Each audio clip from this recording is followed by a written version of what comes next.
Hello, everybody. Welcome to episode number 95 of the Avocado Gamescast, the gaming podcast of The Avocado, the website, not the fruit, but also the fruit if you want. I am It's a Merve. fruit? Whoa. You just dropped some knowledge on me. An avocado is a fruit? Yeah. What did you think it No was? clue. You I'm thought it not was even a playing. you thought it was a vegetable? Yeah. Or Uh, like a what's a bean? A legume? A legume? Yeah. I don't It actually. is.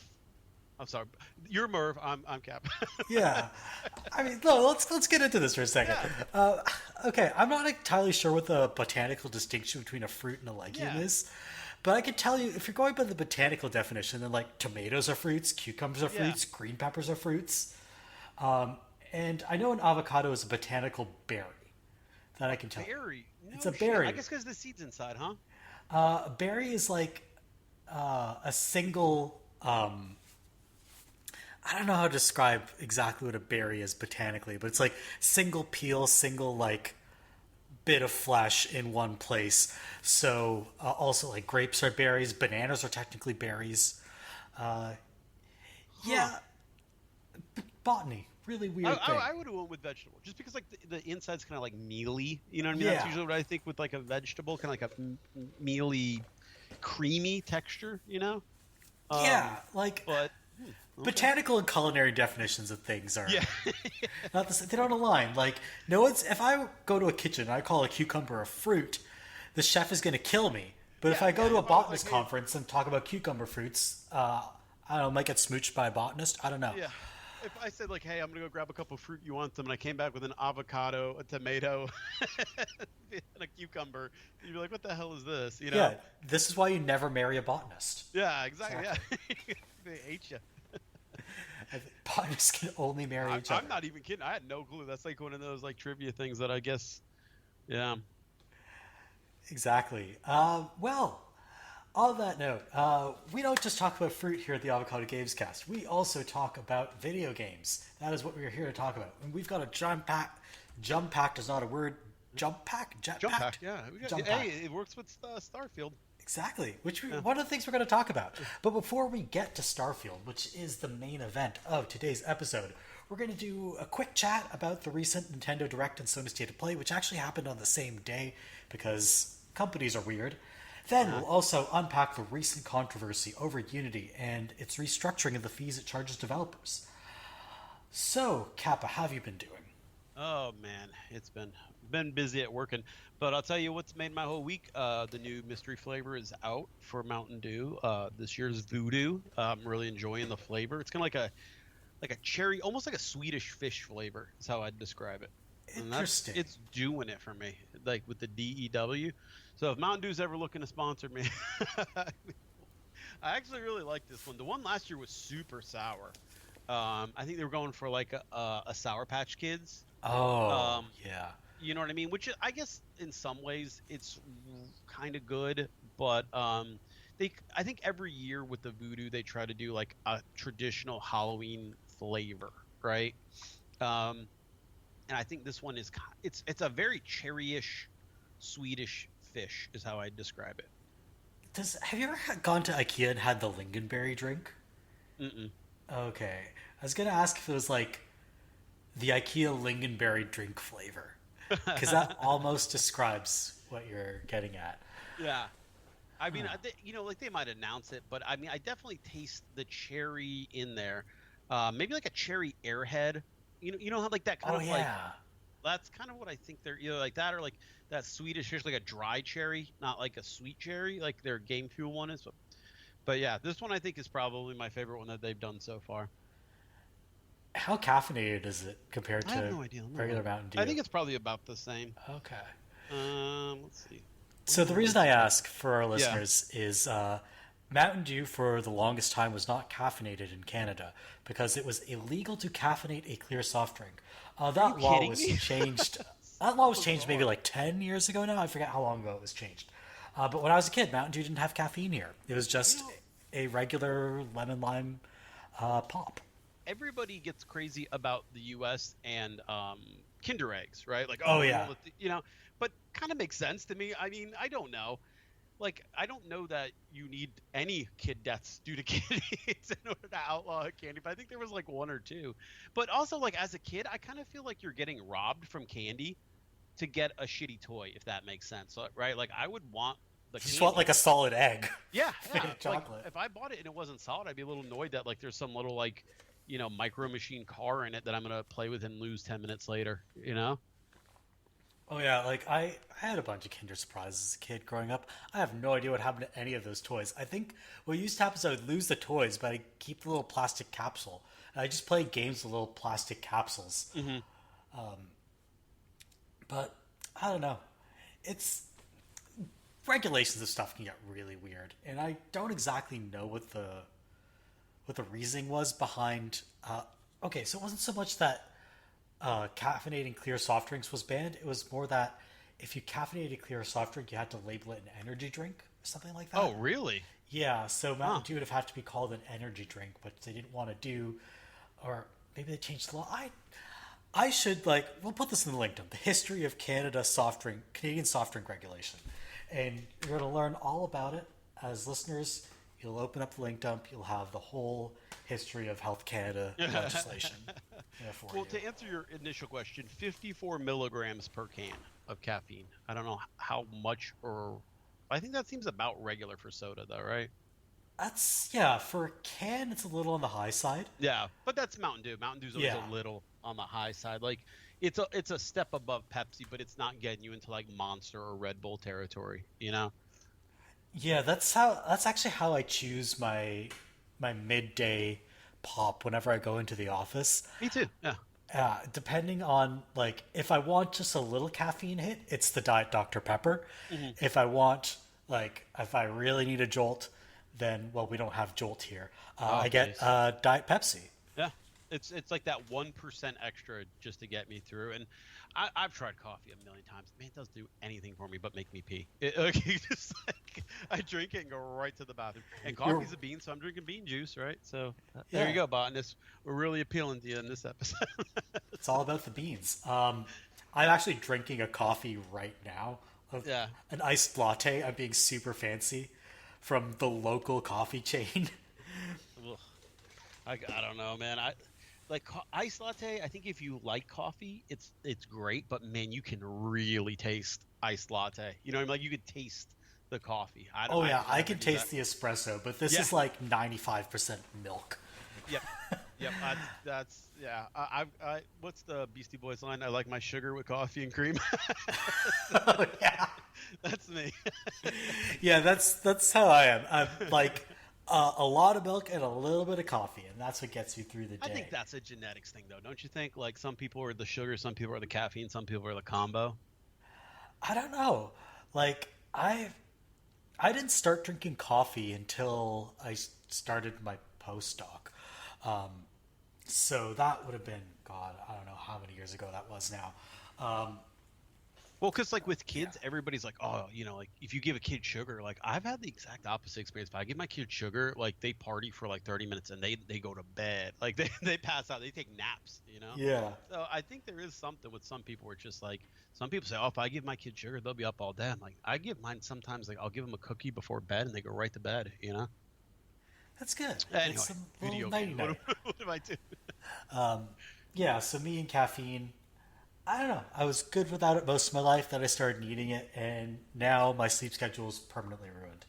I was going to say, You speaking and of things everyone that are else is. permanently ruined, but that's not what we're talking about because there was a direct and a state of play. Neither permanently ruined their respective companies. Yeah, it's kind of a, I don't know, empty feeling, I would say, both of them, right? Yeah, I mean, I think I was pretty positive on these overall, but Really? like Nintendo one definitely had the feel of this console is coming to an end and the Yeah, Switch 2 that's is what I around the 100%. corner. Yeah. Um, and like that's a double-edged sword because you don't get the heavy hitters, but you also get all the weird stuff now. Mhm. Like who is expecting Nintendo to bring back another code? Yeah. But hey, if they do, I'll play it probably. But yeah, other than that, it's mostly remakes and remasters. Thousand Year Door remaster or remake is going to really make the Paper Mario sickos excited. Uh, Princess Peach Showtime looks amazing, which I never thought I'd say about a Princess Peach game. But if they want to do like Princess Peach is basically just Barbie now, Yeah, that's a good way to put it. Yeah, I'm here for that. I feel like she's not like she. Does she even connect? Is Mario usually in Princess Peach games now, like at all? I mean, Or is she just kind of her own thing? there hasn't been a Princess Peach game since I think, gosh, maybe 2005 when they made Super Princess Peach, Yeah, and Princess it was extraordinarily sexist to the point that even the IGN of 2005 was like, "Hey, come on, slow your roll." So, I can yeah, remember her kind of being on her own for a couple series. I don't remember exactly what, but they've definitely kind of. Are they married? Or is there like what's the relationship now between Mario and Princess Peach? Do we know? I don't know. I assume they're quote unquote just friends, but we Oh, all know really? what just I friends was gonna means. go with common law married. Like, yeah, they hate each other, but they live together. So she's always sneaking off of Bowser. Yeah. Yeah, I don't know what's going on, but I know there hasn't been an exclusive like game starring Peach since Super Princess Okay. Peach. So I don't know what this is going to be, but I'm excited to play a game that's just like we're going to change the game every half hour, and you're going to have to keep up. Yeah. Down for that. I thought there was Sony State of Play, and shorter, Yeah. in my view, less interesting than the direct, but I think more interesting to discuss in the sense that last Sony presentation, their showcase did not go over well, went over like a lead balloon for, I'd say, a mixture of good and bad reasons.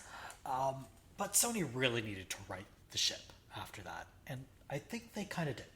Kind of. I would say kind of. Yeah. I'm like 50-50, you know? I think what they really did, I thought that was interesting. At least the VR stuff. I'm all out on VR. You know what I mean? Yeah. If I haven't been sold by now, I don't think I'm going to. Right. But I did like that they showed that they were still interested in getting some of those weirder foam stars type games out there. You know, the QWOP game.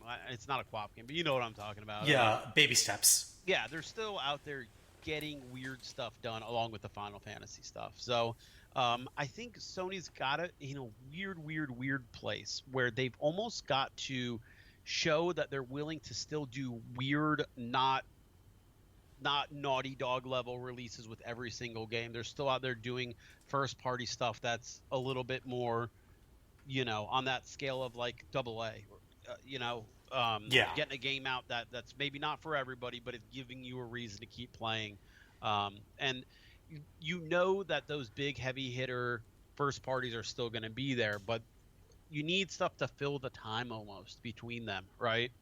For And sure. I think it'd be really smart for them to say, look, yeah, Spider-Man 2's still coming, but in the meantime, Foam Stars looks pretty fun. Yes. Everything I've heard from previews of games journalists who've played it say, yeah, Foam Stars is pretty good. Yeah, yeah. And Yeah, hey, I I've think thought like negatively about these things before. I thought X Defiant looked stupid, and then everybody told me it was hella fun to play. It was really fun, yeah. I think that I don't even know what the genre is. I'd almost say party game, right? Or like almost like streaming game.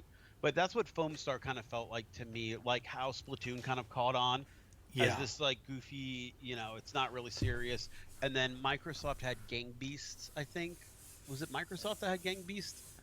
I believe it was on Xbox. I don't know if Microsoft Yeah, published but it. that one ended up kind of being like a surprise. And then like Fall Guys, just those kind of like goofy, fun, sit down, play type games. And I think that Foam Stars is going to be that for Sony, and it's smart to have something like that in your roster.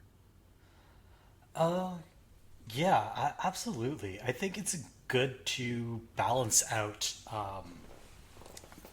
having those heavy hitters, like you mentioned. Also, like have like if they're gonna do games as a service, you can both have like the hardcore Helldivers kind of thing, and also the fun stuff like Yeah. Foam Stars. You really want to round out your roster so that if you're going to go all in on games as a service, and I still think maybe they should hold back a little bit from going all in.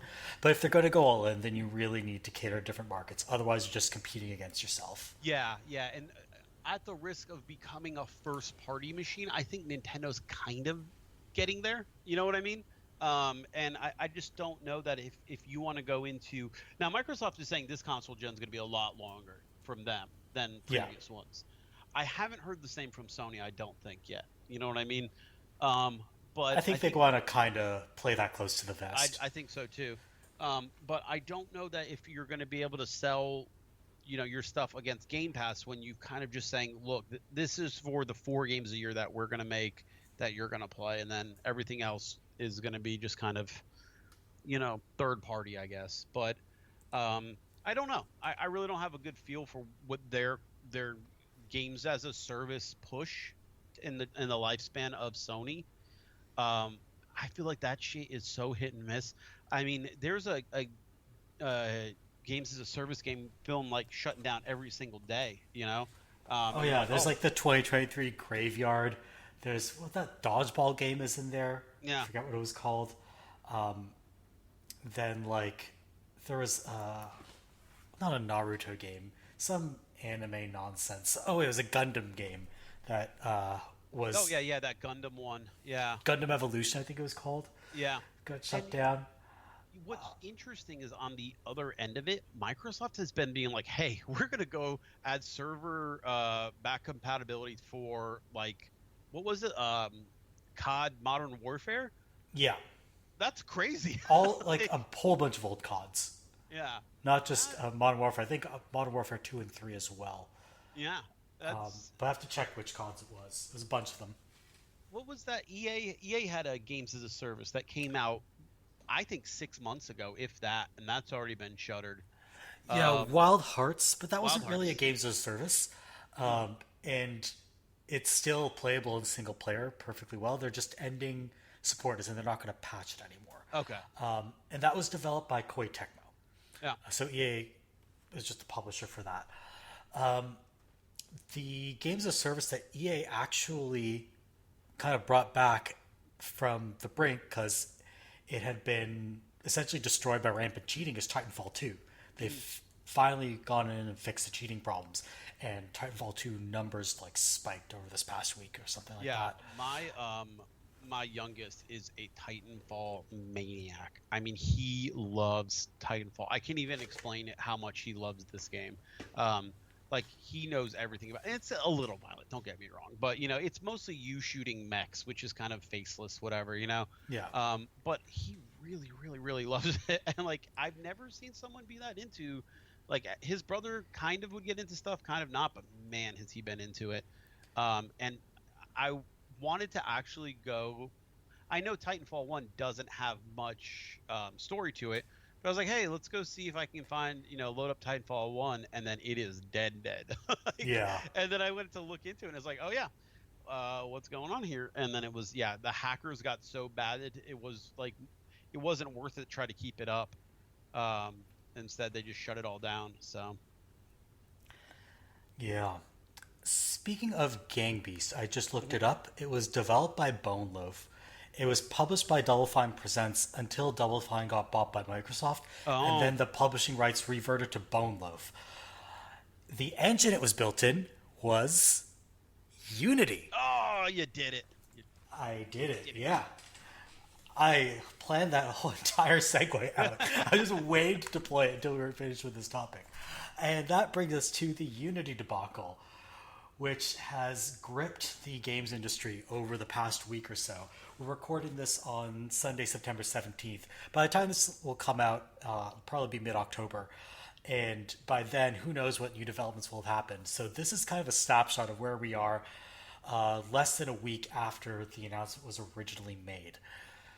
So to clarify, what exactly happened? Oh boy. Oof is a good description.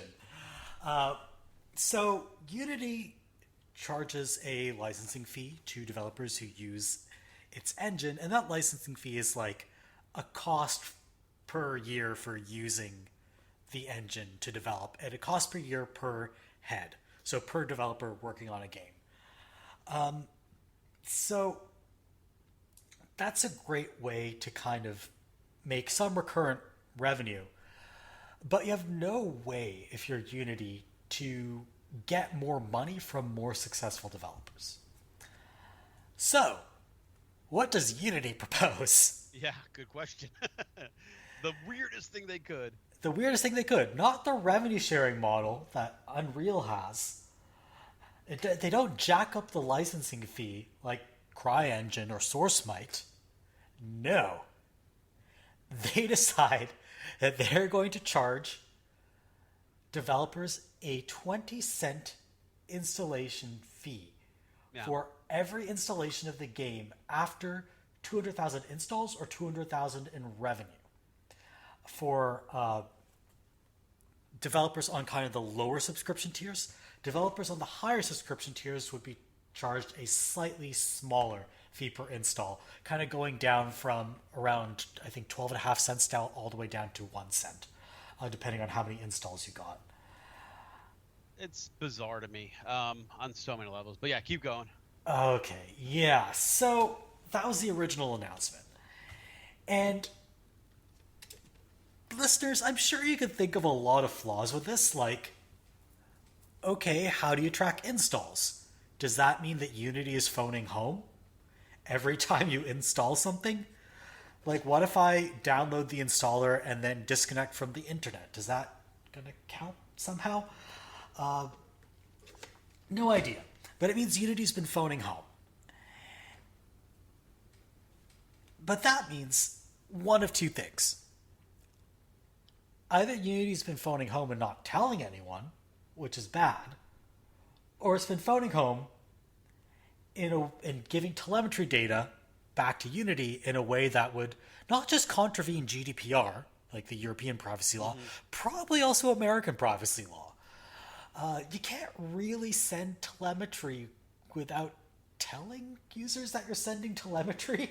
Yeah, that's I think the biggest, like, as a user thing. I mean, I get this is a big old match between, whatever, but I was like, wait a minute, I install a lot of weird shit from Unity. I'm not like illegal stuff, but you know what I mean? Like I'll try some weird demo game or whatever. I'm like, is that calling home? And I don't think I've ever signed off on that. Maybe it's in that EULA, but I feel like most games, even if that is in the EULA, they do a lot more to make it very obvious. Like, hey, we're going to send this data. Are you okay with that? And I've never seen that from any Unity game.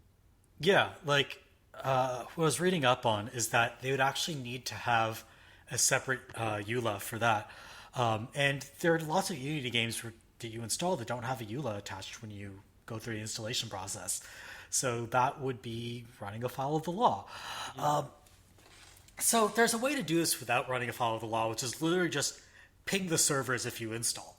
But Unity backtrack on their original, we're going to charge you for every installation. Because then they started saying things like charity bundles are going to be excluded. Demos are going to be excluded. Reinstallations on the same machine would be excluded, but installations on a second device would be included. Internal tests would be excluded. If piracy would be excluded somehow. Install bombing, where people want to screw over developers, so they keep downloading and installing and uninstalling and installing and uninstalling a game over and over again, which you can automate pretty easily. And also, you can also spoof the hardware, so even if they're saying reinstalls wouldn't be charged, you can spoof hardware easily with Docker. Just spin up a new virtual machine instance. It's not that hard. I'm not even a comp sci guy, and I could probably figure out how to do it. Yeah. So that means if in order to do all of this, you would need to track telemetry, specific telemetry, in a way that would violate the law if you didn't tell people you were tracking it. Right. Yeah. I was when that came out, I was very surprised that they would just put it out there, because at first I was like, wait, how are they knowing how many downloads? Like, well, if they're reporting it or if they're working with Steam, but then I think Steam was like, we're not telling anybody what your Steam sales hasn't are. commented on it yet, but Steam generally does not comment. In fact, Steam used to have a lot more publicly available sales data. Yes. And then they took most of that private. Exactly. So I think that was my take, was like, whoa, is Steam releasing this data? And I haven't seen anything that said Steam is. So I'm like, well, where are these numbers coming from? Because then it was saying that even a lot of these devs will run off of Patreon or itch.io or places like that. And it's like, yeah they're going to track from that as well. And I'm like, how? Not everyone's reporting back to Unity. Oh, so no, they're going from them. They're going to leverage their quote unquote proprietary data model. Yeah. Cool. Now, What the fuck is that? to quote Unity, I might not be fully quoting them, I'm going to paraphrase. You'll appreciate that we can't exactly divulge the details of what goes into that I'll model. appreciate it. Yeah. But rest assured, our model is reliable. What? Yeah, so you basically created a situation where you're saying, we're going to tell you how many people downloaded this, and we're going to tell you what you have to pay, and you have no clue. You have no clue, right? I don't think these people could possibly even know how many were installed on second machines if you bought it, right? And all these other things. No, there's no way to do this. Yeah. The only thing they could track, which is what they originally said they're going to track, is total installs. That's the only thing they could legally track without getting telemetry data. Yeah. And now they've said we're backtracking on that. Well, they're backtracking on the one thing you could legally do. Yeah. Oh, and here's the boldest part of the whole backtracking. They said a lot of devs understandably said, "Well, I've got my game on Game Pass or PS Plus, and that my game gets like thousands and 2 thousands million of downloads, downloads from people just like testing it out for a few minutes. Am I going to be charged for all of those?" And they said, "Oh no, Sony and Microsoft and Apple are going to pay." Yeah. And then I think What? Microsoft was like, the fuck we are. Yeah, again, I don't think Microsoft, Sony, Apple, etc. have commented yet, Yeah, but I'm pretty there's sure no that's way what they're they're going saying to. behind closed doors is, we didn't sign a contract with you. No, yeah, exactly. There's no way that's enforceable in like It's I'm not. a contract law lawyer, but you can't make a contract on behalf of someone else and be like, oh yeah, you're gonna pay it. No, I'm not. It's stupid. I'm making a contract with the dev to put their game on my site. I'm not co-contracting out. You'd have to do it with every single engine. That'd be insanity, you know? And then, or am I have to do it with the physics model? Am I gonna have to do it with the shaders? Am I, like, where does it stop? You know? It doesn't, because Unity, it's not feasible. Yeah. It's not legal. Like, I bet you there are lawyers at like Apple and Sony right now who are just laughing their butts off because this is the most ridiculous thing they've ever seen in their life. Like, the hell, like Apple and Sony and Microsoft are going to pay a fee that they never agreed to pay. Yeah. Not gonna happen.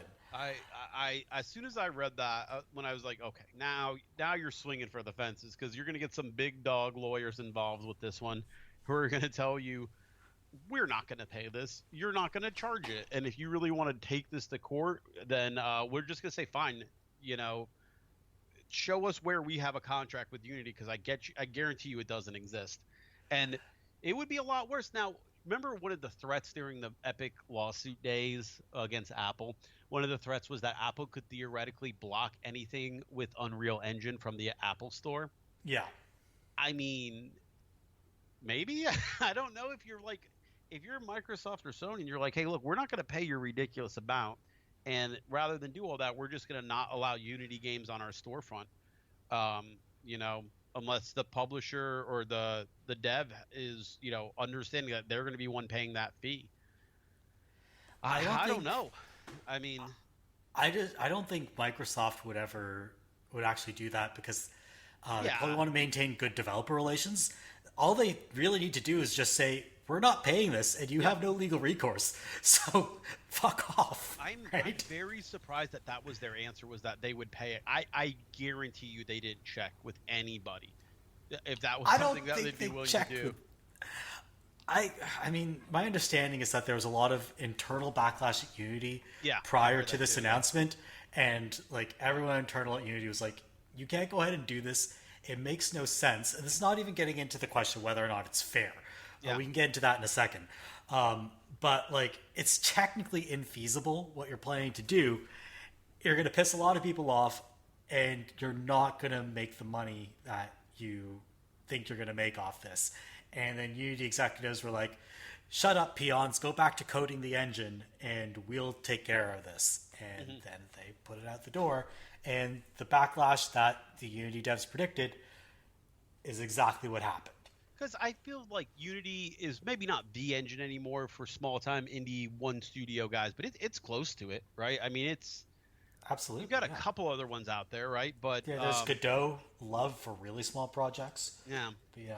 I mean, I think Otherwise, Epic it's is Unity. positioning Unreal to be more of a all-arounder. I think Yeah, they've gone in the exact opposite direction and made Unreal very user-friendly in a lot of ways. I know you can like literally download like through Epic like basically all their tools or something for it, and there's like even like video walkthroughs and stuff how to make very basic games. So I think they're going in the opposite direction. They want more people to use their engine, right?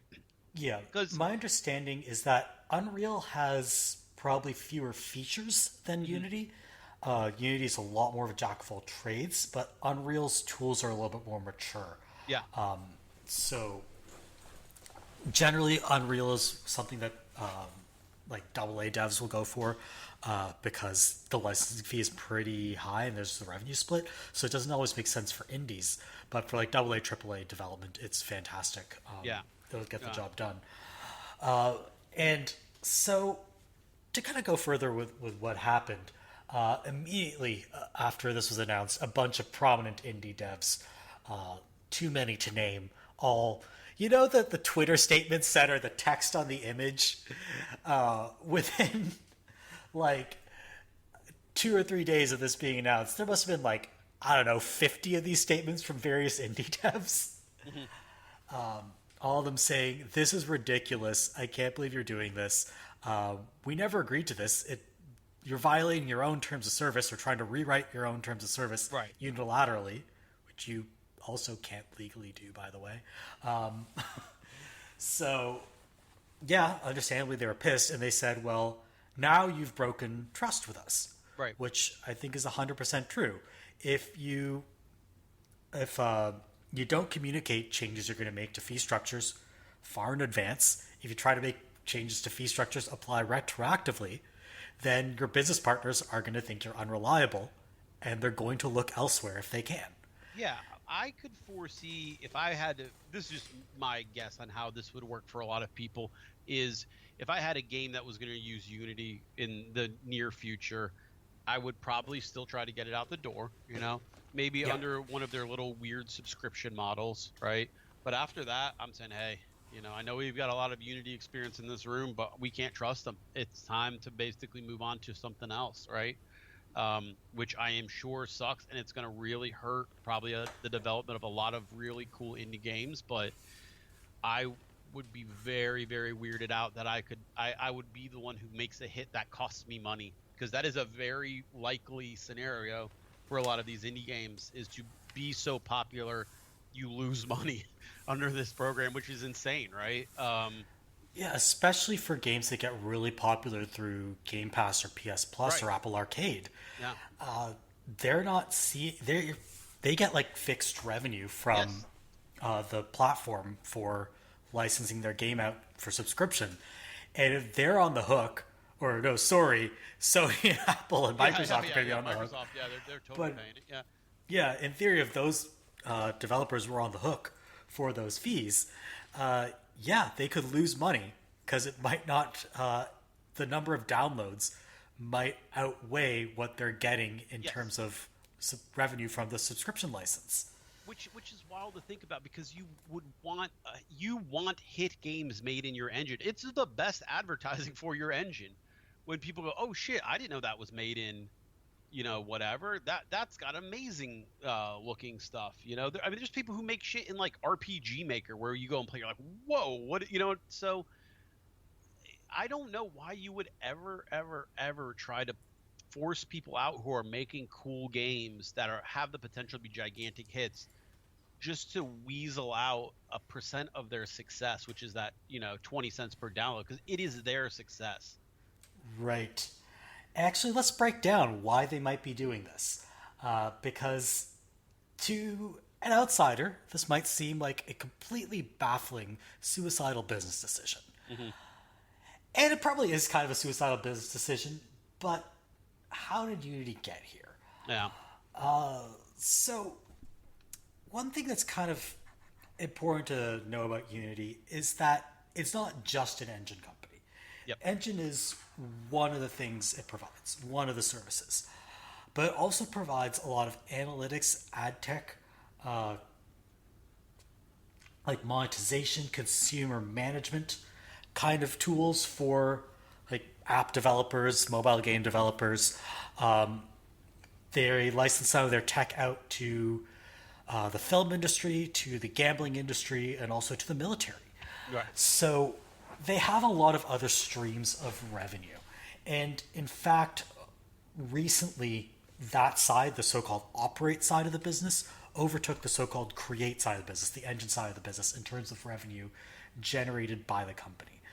So, in other words, Unity is effectively an ad tech and customer services company that also happens to operate a game engine. So, sure, that's true that they're earning more money from operate than create, but it's not like the split is 90-10. It's more like 60-40.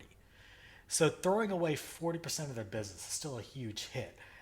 You might be wondering, okay, well, where's all the money going? Well, Unity has acquired a lot of companies over the past 7-8 years. And a lot of these acquisitions are just money sinks. They're not big revenue generators. These are the kinds of acquisitions you make when interest rates are cheap. So capital is easy to obtain. Interest rates are low, so capital is cheap, easy to obtain. And you've just gone public and need to goose up your share price. So what do? You go out and acquire a bunch of crap. Right. And that's exactly what Unity did. They went out and acquired a bunch of crap. The crap isn't making money. The engine continues to make money. The operate side of the business continues to make money. But they have no plan to get revenue from the crappy acquisitions. So how do you support the crappy acquisitions? Because a sell-off would, be disastrous for the share price. You try to goose the revenue from the profitable parts of the business. Yeah. And the problem is Unity needs cash real fast. Their burn rate is through the roof. Part of that burn rate has been spent on buying stock options for executives. I saw that. I think that was I think it ended up being a little overblown. Like, apparently that guy's been blowing stock left and right for years now, so I don't know how true, but... Yeah, so I should clarify what I mean. What I mean by that is it's some of the executive compensation is paid in stock options, so that's going to come out of companies' cash. They pay for the stock options, and then that's what John Riccitiello and his colleagues receive. So that's what's causing the high burn rate. What you're referring to was Riccitiello exercising his stock options and then selling off the stock. But he was selling such a small amount of stock compared to what he owned that the whole insider trading thing is almost certainly not what's going on. And also, because he's an executive, he has to announce when he makes stock trades by law. So it would have been like the easiest insider trading to catch in the world. When the CEO is selling stock, Yeah, so the SEC is not going to be knocking on Riccitiello's door anytime soon. Yeah, even without all the legality and just the shittiness and the breaking the trust of all this, I think this positions a lot of other companies to basically run headfirst through that door if they've got something that they think can compete with the Unity bread and butter money maker. And that's a stupid move, I think, as a CEO to put yourself in, right? You can fuck with all this other side stuff, but if you do it with your main income source, like I worked for a corporation for a long time, and it was an insurance company, and they had a bank, right? And everybody's like, this isn't what we do. Why do we have a bank, right? Like, and the bank is losing money left and right. And you're starting to have to do other shit with the side of the company that's making money to make up for the other side. And then finally someone comes along, it takes fucking 10 years of the bank failing, and go, hey, why the fuck do we have a bank that's losing money? And they go, let's just get rid of that bank. They sold the bank, Makes sense. And maybe Unity could sell off some of the assets it acquired instead of trying to use their second biggest revenue generator as effectively a money pot for its money sinks. Right. And so you're holding on to this stuff like it's like gambler's fallacy or something. You're holding on to something, being like, eventually this is going to be where it all ends. But if it hasn't shown up and you're losing money, and you're going to kill the cash cow instead of, cut the fat of the stuff that isn't working. That's a really mixed metaphor, but it's a very very odd thing to do, and it's the kind of things that like companies in death spirals do, you know. um I'm a big Gordon Ramsay fan, and like he'll go into some of those restaurants that are failing, and he always describes the death spiral so perfect for like a restaurant. Like originally it's really good food, it's really good service, everything, right? And then it's not as many customers because it's not doing anything new. People are kind of, had bad experiences, whatever.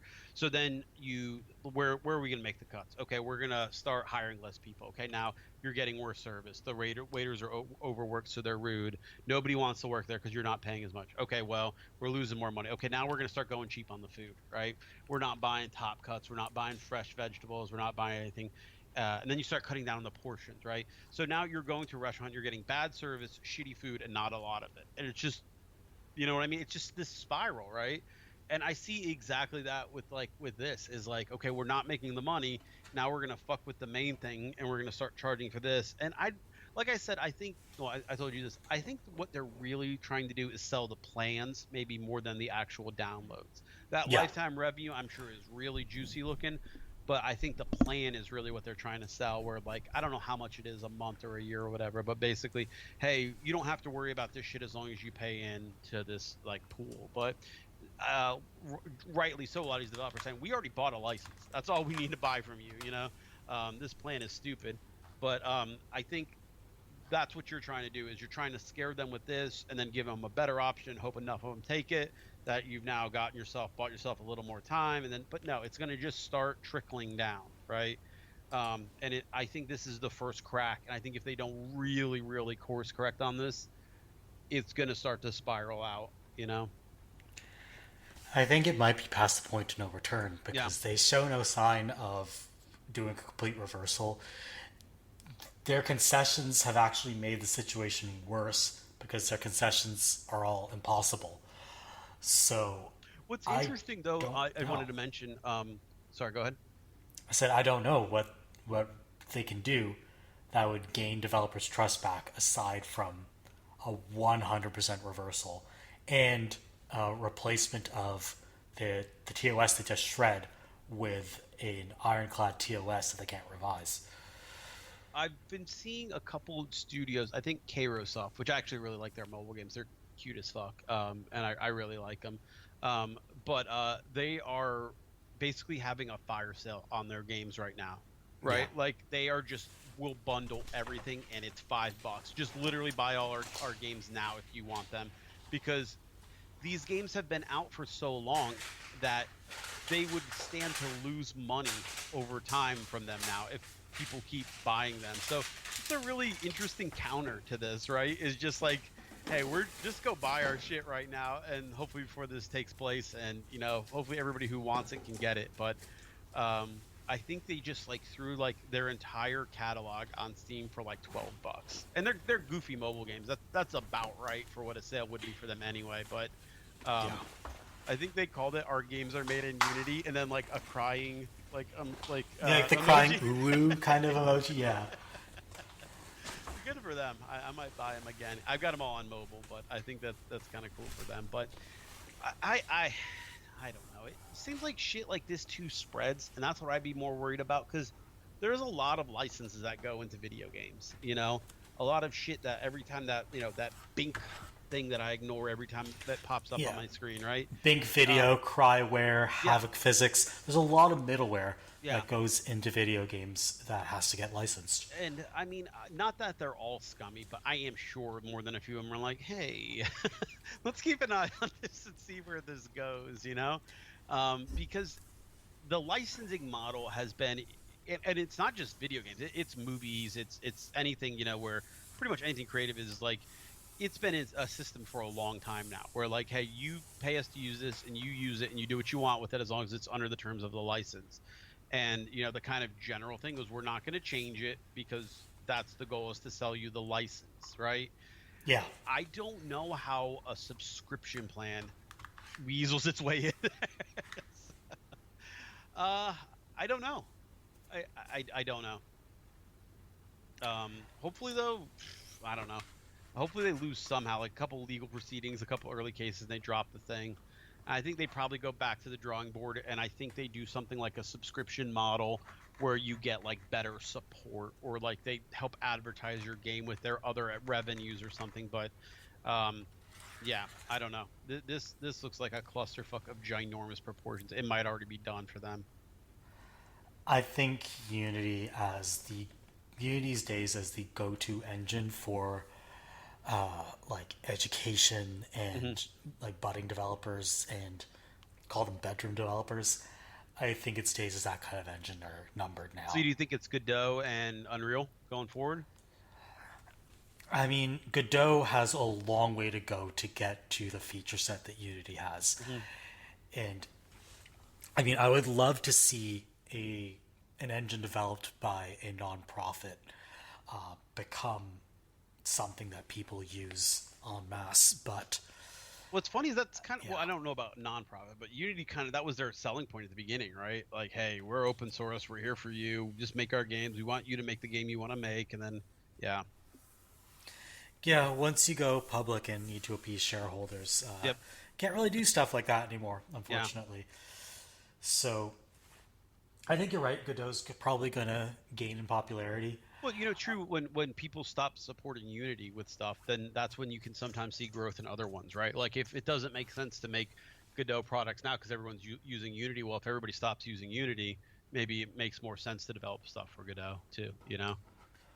Yeah, I totally agree. And I think you'll see major companies that have dabbled in Unity, like Sega released Soul Hackers 2 in Unity, Fire Emblem Engage was done in Unity. So like Sega and Nintendo's Unity Yeah, yeah. experiments I think will end That's entirely. I'm sure Nintendo's looking at this and like, fuck, no, you're not putting any Unity stuff out anymore. Yeah, I'm willing to bet some angry emails were exchanged at their Kyoto headquarters over the past couple of days. So that's the Unity debacle. Shows no sign of ending. But by the time I listen to this podcast, maybe it will have ended, Yeah, and they're like, John what was the Riccitello big will deal? be tarred and feathered in the town square. We'll see what happens. So that was Unity. But speaking of things that are actually uniting us, Oh yeah, the that was, Kappa and I have both been playing Starfield, yeah. which is Bethesda Game Studios' latest big, huge, mega RPG release. To start out, I want to apologize for the number of times I'm going to call it Skyrim. I've done it so many times. I've literally like, so I was looking up some Nexus mods for it. So I typed Nexus Starfield or Nexus Skyrim just out of habit, And I'm going through the mods. I'm like, these are all fucking Skyrim mods. What's going on? Like it's like swords and shit. And I was like, It's oh like my swords god, and like idiot. Argonian Yeah. nipple bots. It's like nude models for Khajiit. I'm like, did somebody put this in Starfield? No, I just like reflexively typed in Skyrim mods. But yeah, so I'm gonna do that a lot. But I think we're both kind of in the same spot where we're both enjoying this one. Despite what the internet wants from us, I think I I'm liking think it. the internet wants me to like it less. Yeah, Paradoxically, I think the internet both wants me to like it more and less than yeah, I do, yeah. I which is agree. a weird space to be in. As someone who came in, like, I came into this game as a huge Bethesda skeptic. Sure. I do not like Oblivion. Never tried Skyrim. Played a bit of Fallout 3, but ran out, like, didn't have time to play it. Generally not really my thing. But I'm really enjoying this. Yeah, and I'm a gigantic Bethesda fan. Played them all, love them all, hundreds of hours in every single one of them. I mean, going back to Morrowind, and I love this. And I want to maybe like I'll kind of like I don't know blow my own. But this is to me the best way I can describe this is an 8 out of 10 game for me. If you're a Bethesda fan, it's a 9 out of 10 game, and with the kind of support that Skyrim got, I can see this being like the game of a decade, like a 10 out of 10 perfection, like with enough polish and mods and the support it seems to get. But I would say if you're just totally like I don't like Bethesda or I'm not into Bethesda, you're probably going to get a 7 or 8 out of 10 experience. I think if you're willing to stick with it past the admittedly rough. I've been seeing the hours thrown around. I think the first 12 hours are rough, in my opinion. Oh, really? Yeah, maybe Um, maybe a little less. I think once you like how the old "Leave the Hinterlands" meme. I think there Yeah. needs to be almost like a "Leave New Atlantis" meme, almost, right?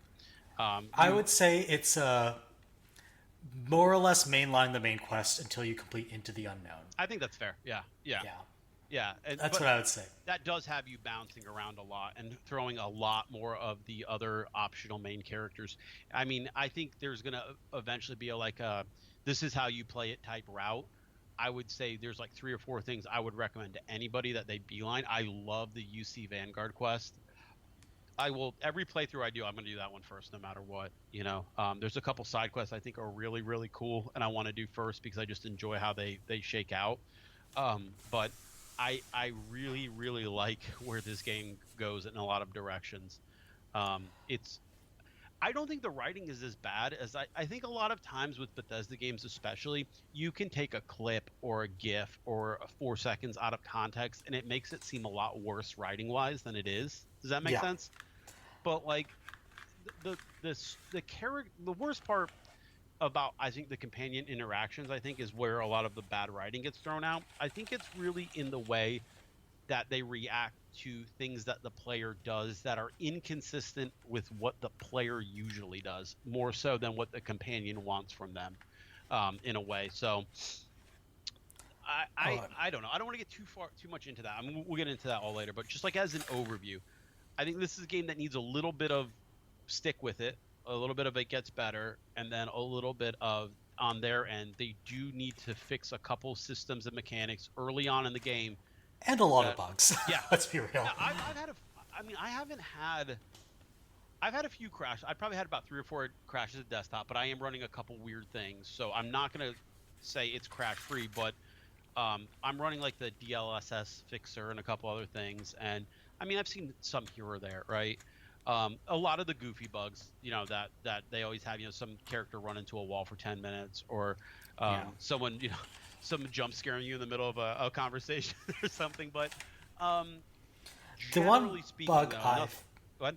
Yeah, I was saying the one bug I've had is the first time when you initiate a conversation with a character, their first line of dialogue and their mouth movements are completely out of Yeah, sync. and I then it think catches up. Yeah, then I've it seen that catches too. up at Yeah, the next line of dialogue. yeah. Um, There's definitely something going on. I don't know enough about engines or this or that.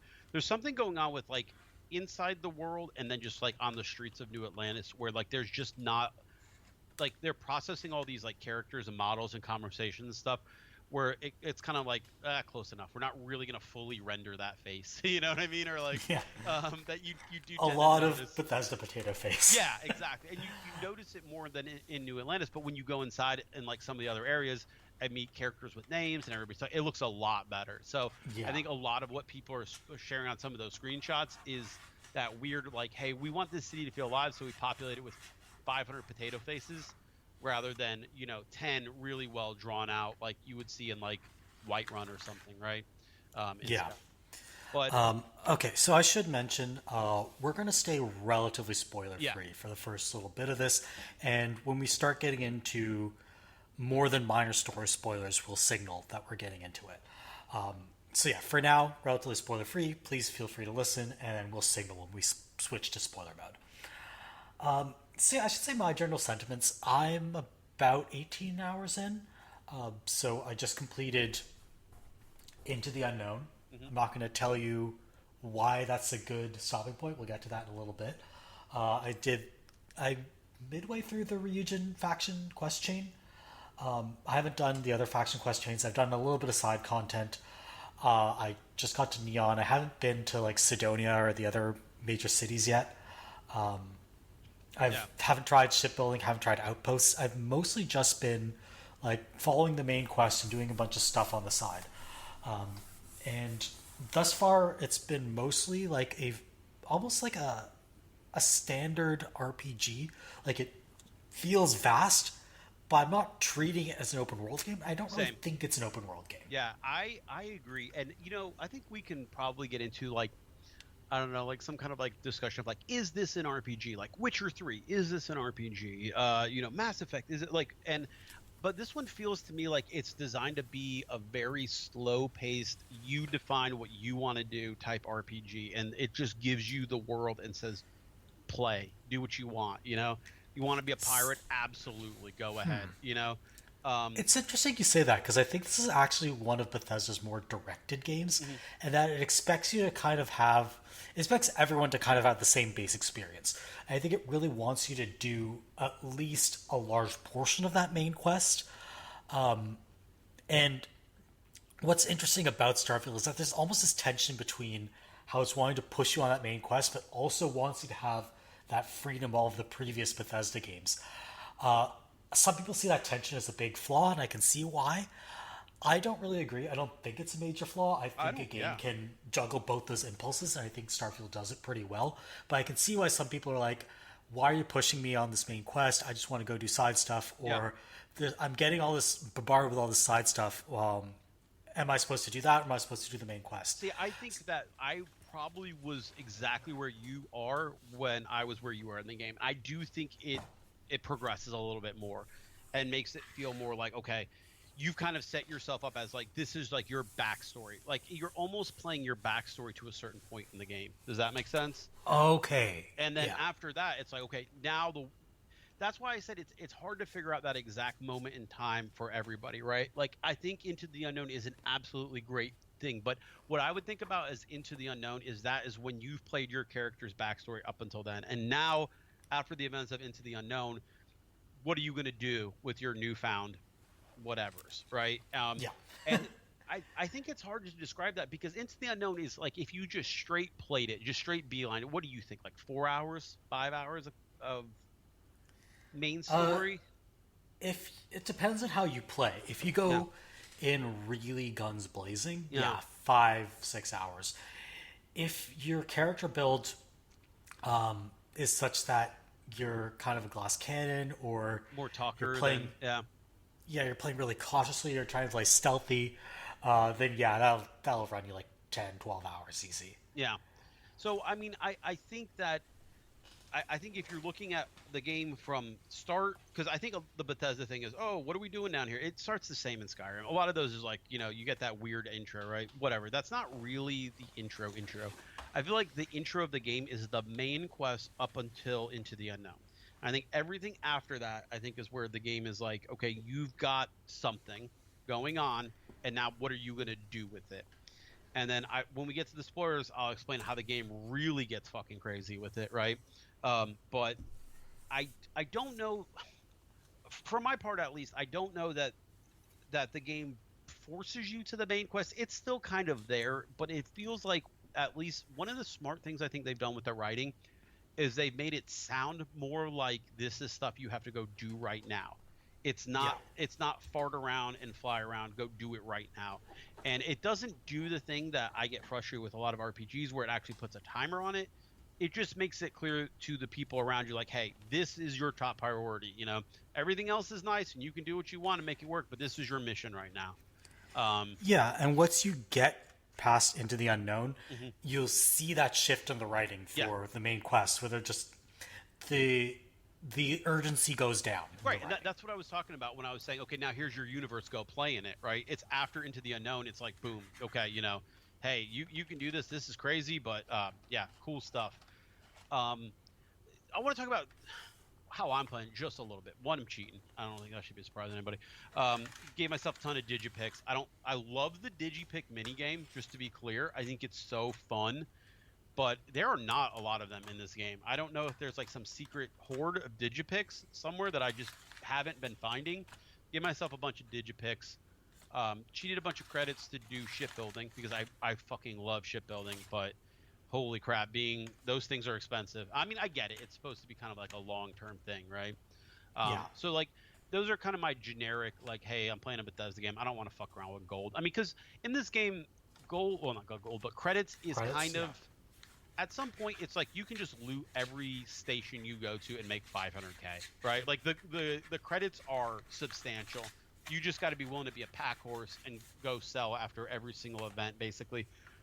But what is weird is that they don't balance that out with the merchants having any significant amount of credits for you to sell to. So like you basically like run the equivalent of a dungeon, go back to town, and then have to go to like 4 or 5 vendors to sell all your shit. I'm like, okay, this is dumb. You know, player.add item, F1 million or whatever. But that's kind of where I got with how I'm playing it. Um, I'm probably like 20 more hours in than you, so a little bit, and I've done a lot more of the side stuff. Yeah. Um, and I think what's really like I've actually enjoyed just landing on planets and just going in different directions. It's been something like my whole thing in Fallout was just like walk in a direction. You know what I mean? Just okay, today I'm just gonna go to this town. I'm just gonna walk west as far as I can and run into what I run into. But this game has it on every single planet you go to, right? And there's weird shit out there. I've run into lots and lots and lots of little side events just doing that, and I really appreciate that. So It's interesting because I haven't had the impulse to do that yet, uh, but maybe now that the game has opened up a bit, I yeah. will indulge that. So I want to ask, what kind of character are you playing? Oh Like, boy. what's So your character background? most RPGs I play my wife. I'm sure that's some kind of like psychoanalysis thing, right? So usually we actually get together and I'm like, hey, I'm gonna start this one. Let's make a character, right? And my wife likes to make very pretty women. It's just like her thing, right? She wants Yeah. the makeup to be perfect, the lips, the chin, everything. And this has a pretty comprehensive character creator. I honestly thought. Oh yeah, Um, it's you can do some pretty wild stuff in it. Yeah, and it's a little bit more refined where you've got the different gradients and then the different variations and then almost a slider within a slider to get things exactly where you want, which is cool because a lot of Bethesda games you can get stuff close enough, but you still got that plasticky face feeling. Now, I'll say that my character and my character card and in game don't look exactly alike to me in some ways, but um, my general idea for my character was I wanted to be I'm a soldier background with a dream home and wanted, and my basically like idea was I was like Milo Binder from Catch 22, right? I was Oh, like okay. selling UC stuff like on the side and able to buy myself a really nice house, but now I'm wanted, right? And so I've decided to like go lay low in this Argos mining pit, right? Um, because a lot of what I do in Bethesda games is headcanon RPG only, right? Like, what is my character? What are they doing, right? So like, I figure like, well, my character is a soldier, has a military background. I gave myself a couple points in like weapon skills as I was playing because like this makes sense. My character shouldn't pick up a pistol and be like, "What's this?" Right? Like, Right. Yeah. so I do wish they would let you tag a few more perks when you start because I don't think that translates well into the game. Whereas that's a very basic thing in Fallout, right? You pick your background and then it tags perks for you. You know what I mean? Well, I'm talking like pistols, small arms, Yeah. things like that. It Um, does allow you to respec the yeah, perks after it you does. get your It power. does. It's Okay. Yeah. very generous with respecing and character remodeling, I will say. It lets you change your name when you respec your character. I think that's kind of cool if you're trying to do like a wanted, like, you know what I mean? Like I'm a space bounty hunter that's, dipping into piracy, so I'm actually going to like change my face, have a different name and go out and, steal some ships and then I'm going back to my normal self. I thought that was kind of cool. Like if you want to use it as an RP feature rather than just like I don't like where my eyebrow lands or something. Um, but the way I'm kind of playing this is like disgraced officer, trying to like go back and do good in the world. And like, this is my second chance to make things right, which really fits into the Constellation companions because all of them have a little bit of like, Regret almost. yeah, there's a little bit of darkness to all of them. Not, I don't know about darkness, but like, there's two of them I think that have really compelling backstories. There's one I think who's a little cookie cutter for me. I don't think this is spoiler. I find Andrea and Barrett very compelling. I think Yeah. Sam Those. is a little cookie cutter for me. Yeah. Sam. The whole like. Good dad. It's not a bad story, Yeah. but it's more like the weight of legacy is a pretty. I don't want to say trite because it's well done in this Yeah. game, but it's fairly standard. Yeah, exactly. Yeah, and trying to teach his daughter the right way. It's okay, but it's a little like it's hard for me to be like, Well, yeah, that's cool, Sam. We're gonna go do some piracy right now with your daughter. So, Yeah, it's also hard have to fun. unhear Adam Jensen. Yeah, exactly. He is very Adam Jensen too. He Yeah, is like it is Elias Tufexis. yeah. It's a great performance. Don't get It's me good. wrong. It's He's a just good character, but you've got to, like I said, like you've got to have that RPG headcanon where it makes yeah. sense for him to be part of your Constellation crew. He's always on my ship, so I don't mind running into him, but he's just not my frontline guy. Oh yeah, my frontline people are Andreja and Barrett. Mhm. Barrett's great because he's not that great at combat. Yeah. But like every I don't know 20 minutes or so, he just hands you like Chipotle Yeah. basically. He's very freewheeling, he's just like, Like time. he's like every 20 minutes, he's like, oh yeah, I made these tacos for you. Time for a Here's some pita break." meatloaf. Yeah. It's pretty great. Yeah, very Andrea, funny. I think has the best story. I feel like she's gonna be the DLC character, like that gets the Serana treatment almost. She has a very cool and mysterious background, and she seems to be a little more like by any means necessary than the other Constellation companions are. Um, Sarah, I think a lot of people. Sarah's the Lydia of Starfield, Yeah. right? A lot of people get her first, and she's just your go-to, and she's okay. But I saw, I got a little more upset than I should have. My bad. But somebody posted a meme, and it's like Sarah's saying, like, "You can do what you want. We're not going to judge you." But Sarah's judgy as fuck. Sarah judges the shit out of me. Like I pick up something, and she's like, "That's not what we're about in the Constellation." I'm like, "Damn," like. I just saw something cool. Relax, So she does judge you. She got me roped into the whole a whole side mission by throwing me in jail. So yeah, I don't agree that she doesn't have an opinion of how you handle things. She totally does. But Oh yeah, they all do. I've managed to piss all of them off. oh yeah, yeah, Because I should explain how I'm playing the game. So I don't know if you've seen Parks and Rec. There's the character Jean Ralphio, who's just like the worst, right? yeah, And then later in the series, we're introduced to his sister, Mona Lisa Saperstein, yeah. who is also the worst. I'm basically trying to be Mona Lisa, so it means I'm the worst. It's not like I'm like going out of my way to be mean, Yeah. but sometimes I will be mean just because it's funny. It is funny. Oh yeah. Before you get back, I totally agree. This game is the first time where mean is hilarious. Sometimes it is fucking funny when like, yeah. Go ahead. Yeah, like especially, I don't know if you've met the scientist Kelton Fresh and Yeah. done his quests. Yeah. Being The mean to him branch is guy? great. Yeah. I'm like, are you It's the kidding me? best trees are reactions. angry? You could be straight up mean to him. You're like, no, this is stupid. This is a waste of my time. And he gets like so hurt about it. I'm like, yeah, it kind of is. Yeah, the best thing is to do his quests and say you're gonna do them, but also make fun of him Yeah. while you're doing it. Now, Because you get so many opportunities to mock him. A lot of games don't let you do that, right? They don't let you do the quest and say it's a stupid quest, right? So this Yeah. one's very much like, I can tell this guy to his face that his idea and his quest is dumb, but I'm going to do it anyway, and he's going to give me I'm the just reward. doing it for the money. Yeah. So yeah, that's the other part of Mona Lisa. She never misses the opportunity to get a payment. Yeah. Like there's that icon, like I shouldn't say iconic, but like that famous scene of her from Parks and Rec where she's I think going up to Ben or Chris and she's like, "Money, please." Like that's what I'm going for. I'm always asking for money. And because she's a spoiled brat, I gave her the kid stuff trait. So I have my That's parents in the awesome. game. Yeah. And I don't. Did you take the kid stuff trait? No, I've heard about it, though. I've heard It's yeah. hilarious. It's so good. Like your parents show up and give you guns. Your parents like show up to your place of work and they're like, "Here's a gun." Yeah. They give you special armor. You can run into them in a nightclub and they're doing illicit drugs. They're like, "Don't judge us. It's perfectly legal here. Just illicit everywhere else."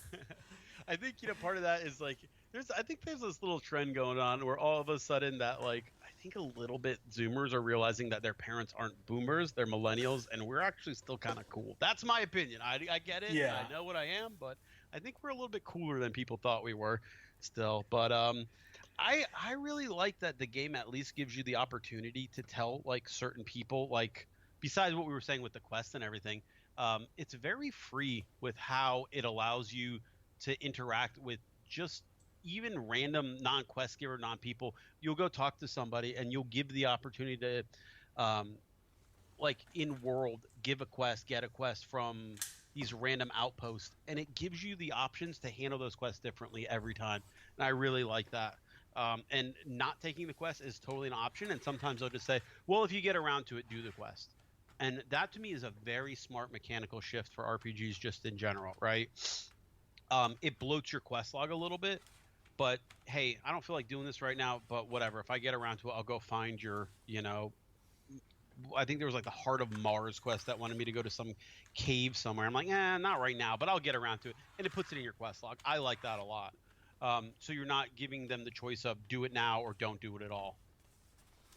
Yeah, like I'm probably gonna, I estimate, probably spend 40, 50 hours and like beat the game and then probably put it down. So I'm not gonna do most of the quests I get. I know that already, and that's fine because this allows me to pick and choose. If something doesn't look interesting, I don't have to do it. I'll just do something else. And I do like having the ability to kind of choose what side stuff I do. This game lets me say, you know what, this isn't super interesting. I'll go do something else here or there. So one thing I did want to touch on is, so we've talked a lot about kind of the general vibes, the setup and structure. One thing that surprised me, and not necessarily because it feels really good, because I don't think the shooting in this game is amazing or anything, but one thing I was surprised by in this game is how versatile the combat is. I agree. Yeah. Like, yeah, the shooting is a little bit wonky. I'll give it that. Like, I think you really tune it a bit. But what I do like is that different weapons feel extremely different, and adding stuff to your weapons legitimately changes how they function. I was getting into it a little bit on our avocado thread a little bit, and I said what this one thing that where I think they fuck up is they give you basically like the 3 worst options to start out with no mods, and you're like, this gunplay sucks.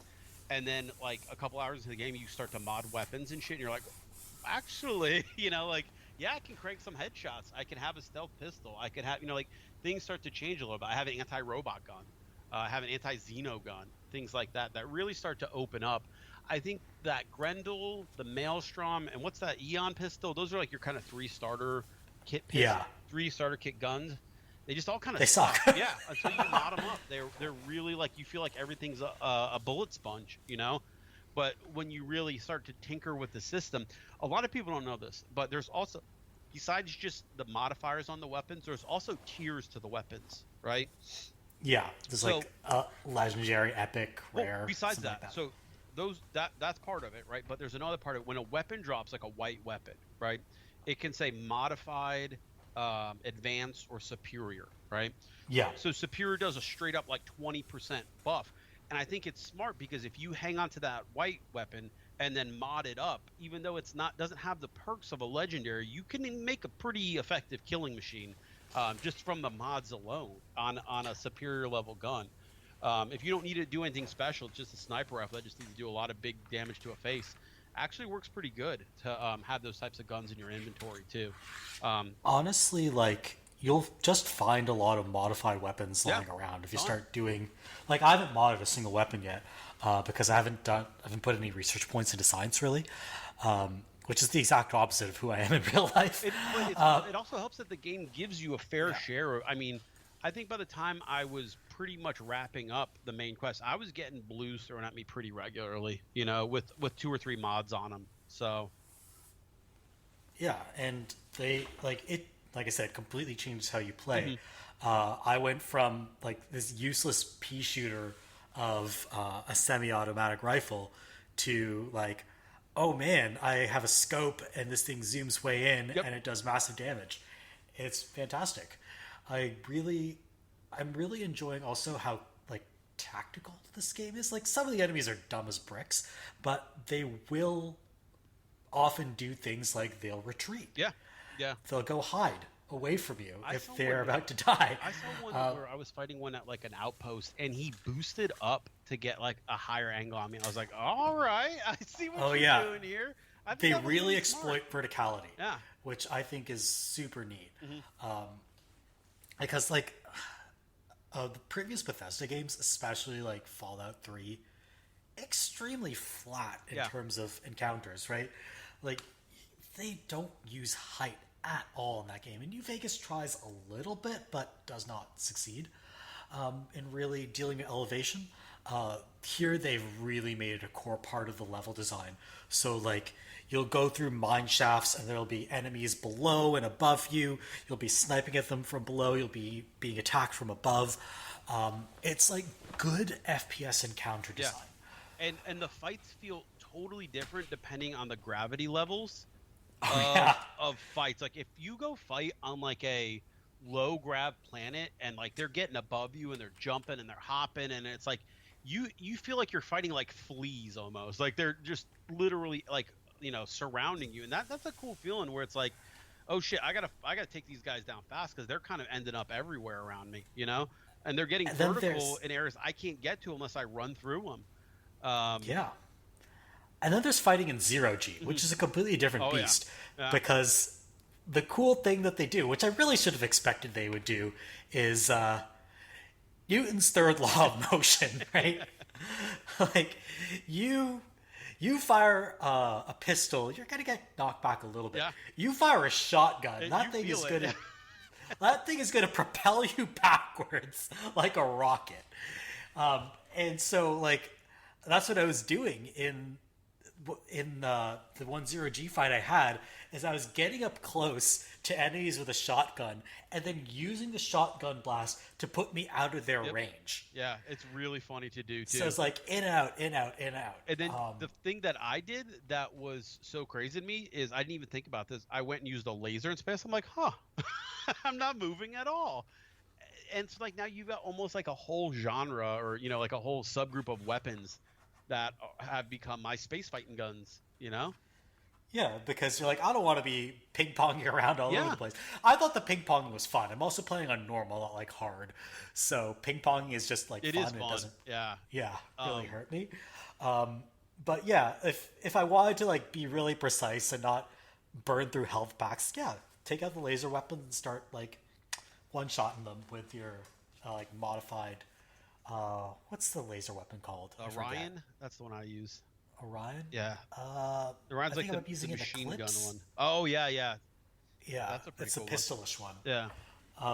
Yeah, that's a fun weapon to use. Yeah, there's a lot of guns where like I pick it up and I'm like, oh, this is just a fun gun. There's like a hand cannon type, like 6-shooter. There's like like an over under shotgun. There's a lot of fun Oh weapons yeah, in there. there's a railgun. I bought the rail shooter from the weapon range in Neon, Yeah, which is like, it's just pretty fun. Like, it's the first time I made a big purchase in that game. I blew like a third of my money on it. We'll see how that yeah, goes yeah. once I get into another combat scenario. They do a pretty I good job of peppering like decent rewards through even side quests here and there. There's one that comes to the top of my mind where it basically, I mean, the very first guy you kill puts you on the quest, basically to get a very good legendary armor set and a ship as well. So they do a pretty good job, I think, um, of making sure that you've got some opportunities to really keep your gear up to par. And then the specific main quest really just by the end of it, you're leaving with 500k, a great weapon, a legendary armor set, usually a ship at some point. So um, I I want to say my 3 negatives. Just get these out of the way, okay? okay. Outposts suck, and I fucked around with it a lot. I am one of those people who actually really really liked the Fallout 4 outpost system. Right, this one I kind of see what it's going for a little bit more. Um, it's kind of trying to do what's that game where like you automate the factory to make things for Factorio. There's Factorio, Infinite Factory, Satisfactory. There are a lot of these It's games. kind of like, okay, this area has iron and water, and I'm gonna make plants here that I'm gonna feed to animals. That's gonna make me fiber that I'm gonna send to this planet and use the fiber to make. You know what I mean? Like kind of like you're making a trading. Like your own internal trade network, Yes, almost. exactly. And I think it's there, but it is fucking complicated to figure out.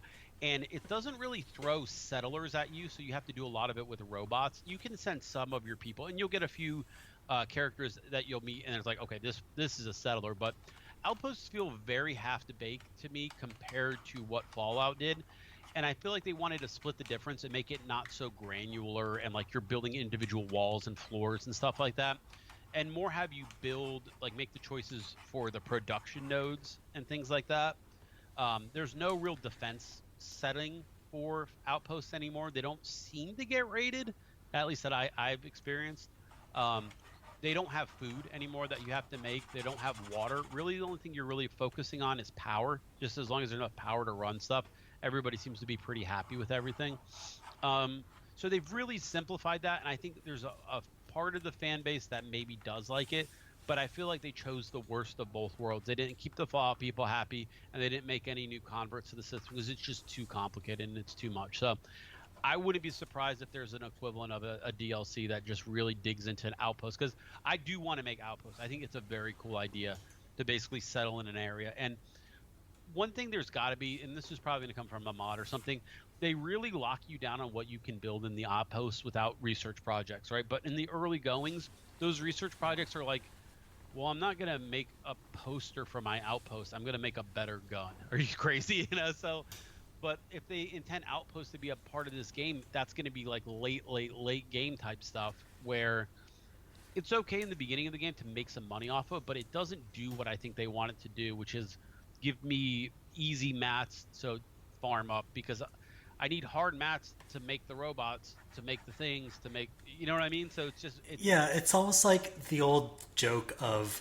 needing the scissors you just bought to open the yeah, package of scissors you just bought. yeah, it's very much that. So like I need some kind of like, control rod that I can make, but I need this item to make the control rod, but I need a robot, and the robot requires a control rod. It's just like you end up like later on you start to get open radiant quests that send you to places to get specific like tier 4. I can't remember what the tier system is for research components, but like the highest level, like you literally, like they're like, hey, this thing is on this planet, you can go get it if you want. So I've been kind of keeping those in my mission queue, um so like, okay, if I need one thing, I can go get it or whatever. Yeah. But you'll see like most of the discussions about outposts are like, hey, this is the thing I need to make this thing, and there's like a whole like guide chart, like, oh, you want to make monopropellant, well, here's what you need. um Looks wise on the outpost too, I don't know why they really restrict you to 4 types of habs, right? One's like a sciencey looking one, one's like a military one, one's like a horticultural or whatever, and one's kind of like a, I don't know how to describe, like green tarpy looking one. It's not very cool. But then you start to go to all these other outposts in the game, and there's tons more, right? There's just way more out there. So I'm hoping that there's a mod that basically removes some of the restrictions about what you can build in outposts, so I can make some of these cooler like science facility ones or mech facility ones, or like that, because right now it's very very narrow of what you can even build in there. So Could be an unlock later in the game, maybe? I don't know. So Outpost, that's my number one. Number two, no radio. I mean, I took it for granted that, I don't know why. I mean, there's no radio in Skyrim, obviously, right? But I thought Yeah. this was Actually, just on the outpost for a second, do you think, like, they might have benefited from just like going down the hall to Obsidian and seeing what they did with Grounded, yeah, and using some of those yeah. concepts? I anticipated it to be a far more structured guideline, like almost like, yeah, like a survival game. Like that's in the thing in the world, and you do require so like let's say you kill a bug and it'll drop, I don't know, like adhesive, right? Adhesive stock. Yeah. That goes into your total count of adhesive. So when you're going to build up your outpost, it doesn't matter what you pull as long as you've got an adhesive in there, right? But it would be a lot cooler to me if you were like, okay, I landed on this planet, I can either pay a bunch of money to import stuff, right? Because that's probably how space travel works. Or I can, hey, this planet has iron and glass, so I can make iron and glass type halves, right? Using what is in the world. There's a location in the game world called what is it, New Homeworld, the one that's on Titan, that basically operates under this system. Hey, all we got is a shit ton of ice. Let's do something with it. So I just think that, yeah, I think you could have split the difference there and say, okay, Yeah. either build what's on the planet with your outpost, or pay a shitload of credits to bring stuff in, more or less. But as it is, They go ahead. like there's something that's kind of in the the research system, where they have that research overflow kind of system that kind of hints at like a chance of being able to use the wrong resource to accomplish what you want. Right. But it's like a roll of the dice. Yeah, and you wouldn't want to build a whole outpost to roll dice. You know what I mean? Yeah. It just doesn't work together. If you were saying, hey, you've got an outpost and it can produce this, and you can just immediately feed it right into the research thing, and it's all automated, I think that would be very cool, right? Hey, you've got an outpost on whatever, Jupiter 7. To cite another game that Bethesda owns, I think they could have taken some inspiration from the 2017 Prey, where you have like these resources you gather throughout the world, then you break them down to base components and build up and craft from those base components. And if they wanted to like have consequences to settling on different places, they could have made like charged a lot, say, to break it down to base components and then rebuild it back into something else. Like being Rumpelstiltskin should cost you a lot of money, and maybe that could have facilitated a little bit. So if you want to do things the hard way, you pay up, like you suggest, like either you import or you find the resources and then like alchemically convert them into something else. Right, and then as you spread your outpost across the planets, right? Okay, I no longer have to import tungsten. I've got an outpost that makes tungsten. So now I just click a button and boom, this outpost has the tungsten from my other one, and now I'm building on it, yeah, rather than having to like jump in your ship, haul the tungsten, and then come back. Yeah. For sure. So you're mentioning the radio. Yeah, I took it for granted. I thought there would be a radio. I actually was kind of looking forward to like, I wonder if we're going to do like some future sound and shit, mixed. No, there's nothing. It's kind of a bummer, I wish they could have done something like, I don't think you played this game, but Golf Club Wasteland, which is based around like, I've talked about it in this podcast before, which is based around like a future radio station from Mars. I think they could have really run with an idea like that. So that when you're out there exploring, you're hearing, because this game does not shy away from, I should say, the political, like it doesn't really shy away from that. There's a lot of lore built into the world's underlying politics, and kind of that mixture of talk radio and music that Golf Club Wasteland has, I think would work really well here. Whereas in this game, you only really get it when you hear the SSNN broadcasts, and I think we could stand to get a little bit more of that. Yeah, even if it's just the broadcast mixed in with like even like atmospheric, lo-fi vibes to, cruise the galaxy to, just something, because it's if you're just kind of like driving around, it does get kind of quiet for a while, So I will say I do love the non-diegetic, like the soundcraft music. This game has like that that really nice stirring like 60s space exploration music vibe. Everything feels like momentous. Yeah, very like is it Aaron Copland who I'm thinking of, who used to compose like this? I should know my composers better. But yeah, very like